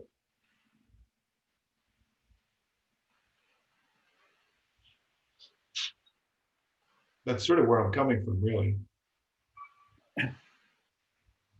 Well, I mean, maybe I won't have a very good argument against it, but I do have a feeling about the different illustrations that are here. And you could say that every building should have some variety on the face of it, so that public floors are described in one way and private spaces are described in another. And buildings should naturally have a top. Most buildings have a higher percentage of masonry wall or exterior wall at the top. And some of them are very minimal, with no particular cornice line or ending at the top. I myself have worked on some buildings that have a very minimal cornice line, and horizontal windows versus vertical windows. So we'll get into that a little bit later, but I don't know, is it necessary to have something that describes base, middle, top as a human scale? Because it could also be, as I said before, a building with bays, or a building with recesses, or a building with a change in material texture. So I'm wondering on these diagrams, this is sort of one definition of base, middle, top, but I know I've heard all of the members sort of speak of other ways to define base, middle, top, and so maybe there's just more options that could be added here. Yes, that would satisfy me. Yeah, I mean, there were other options. Still saying base, middle, top, but just other ways to get to that same answer. I'm all in favor of that, sure. Yeah, I think the more options, the better. Alex? The text is... Go ahead, I'm sorry, Jean? Oh, so I was just going to say that the text is a little more elaborative. So it talks about different ways you may do that with recesses or changes in the windows, whereas the graphics are showing more of this this real separation at the datum lines or at the cornice lines. And so maybe it's a little bit of where the graphics are going versus that there are more expanded options in the text. Certainly. Yes, okay, I could, that's correct, okay. More acceptable that way. I didn't read the text as carefully. I agree with that. Yeah, the buildings in these graphics just don't quite do it for me. Yeah, me neither. The fact that you have them is good. But David, do you think Okay. with the subcommittee you can come up with some more options that'll fly on this subject? Yeah, I think it's more just as Gene is saying, that as long as the verbiage is there that allows for the variety, and then we look to see the illustrations kind of show some alternatives. That's fine. Alex, are you on board with this? Yeah, I think I said that previously. Just checking, just checking. Okay, can we go to the next section then on facade fenestration? It's a facade articulation, it's called. So this is separate from base, middle, top, right? This is just talking about, Gene, tell us what this is, please. Okay, I don't have a separate slide for it, so let me move to our document. Okay. So this is calling for a minimum of one of the following strategies, which could be to create visual interest. And the whole idea of this is to create visual interest, which could be play of shadow and light. And so it talks about either vertical or horizontal recesses, vertical and horizontal projections, which could be shading devices, architectural details, bay windows. Again, using the datum lines to show that length of the building, such as at a cornice, balconies, other projections, Juliet balconies. 5, screening devices like louvers or shading devices, sunshades. And 6, using a finer grain building material with textures such as wood, shingles, or brick. Okay, and you're saying we have to choose one of these 6 standard ideas, right? A minimum of one, at least one. Okay, it seems to me like you should choose more than one. Any one of these alone may not be enough. But other members, what do you think? Yes, more than one. Options could be 3. Definitely more than one or more should always be the way in which these would be described. You know, when I'm designing a building, you're constantly going back and forth with all of these kind of things. This is kind of neat to see you break it out like this in words. But the thought of only doing one of these techniques would be kind of crazy. Alex? Yeah, agreed. So like when I've worked on affordable housing projects, I mean, normally we would try to do as many as possible. Budget permitting. So yeah, so maybe we should require more than one. Like, Yeah, I'm looking at these carefully now, you would.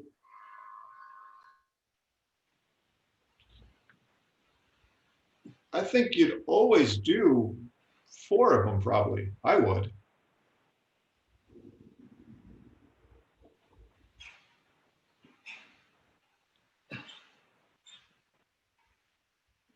Is that too many?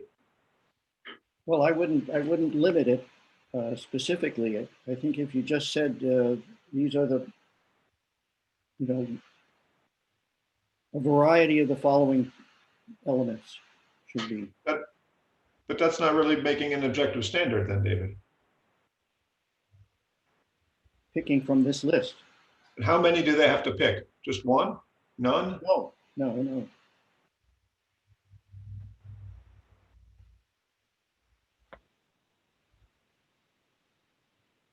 Just a flat wall with no detailing whatsoever made out of brick is okay because it's a fine grained material.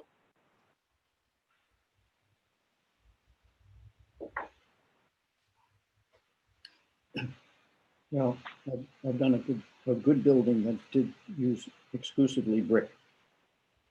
But that's not enough to make something human scale, just using a material. It was. It was. Well, you're an amazing architect then.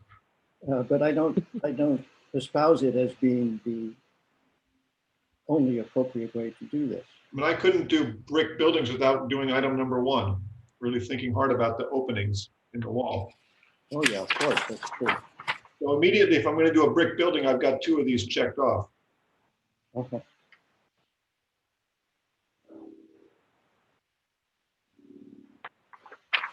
We might be losing some steam as it's getting to the lunch hour. You want to just put this all on hold, Jody, and we'll pick it up next time? It's up to you. I think we do have a decent amount of information, even on this topic to give us something to go back and think about. We're at your service here. This is something that we can go on and finish the subject, or we can leave it at this. Maybe it is better to stop. Are you comfortable with that, Jody? Yeah, I'm fine either way. I think I really do appreciate all the conversation that we've had. I know that, all of you are practicing architects, and that's very helpful in this discussion. And I think it would be good to probably bring this back, to continue this item to a date uncertain, where at the next hearing, then we can, Grace would be present and Osma would be present for the discussion as well. And I think it'll give staff some time to go back and tweak some things and let you see what those are. Alex, what do you think? Should we break it here? Sure, I think that makes sense. Like, I don't know how productive this is going at the moment. Fair enough. Okay, why don't do we need a motion or anything, Jody, or is this just informal enough as feedback like this?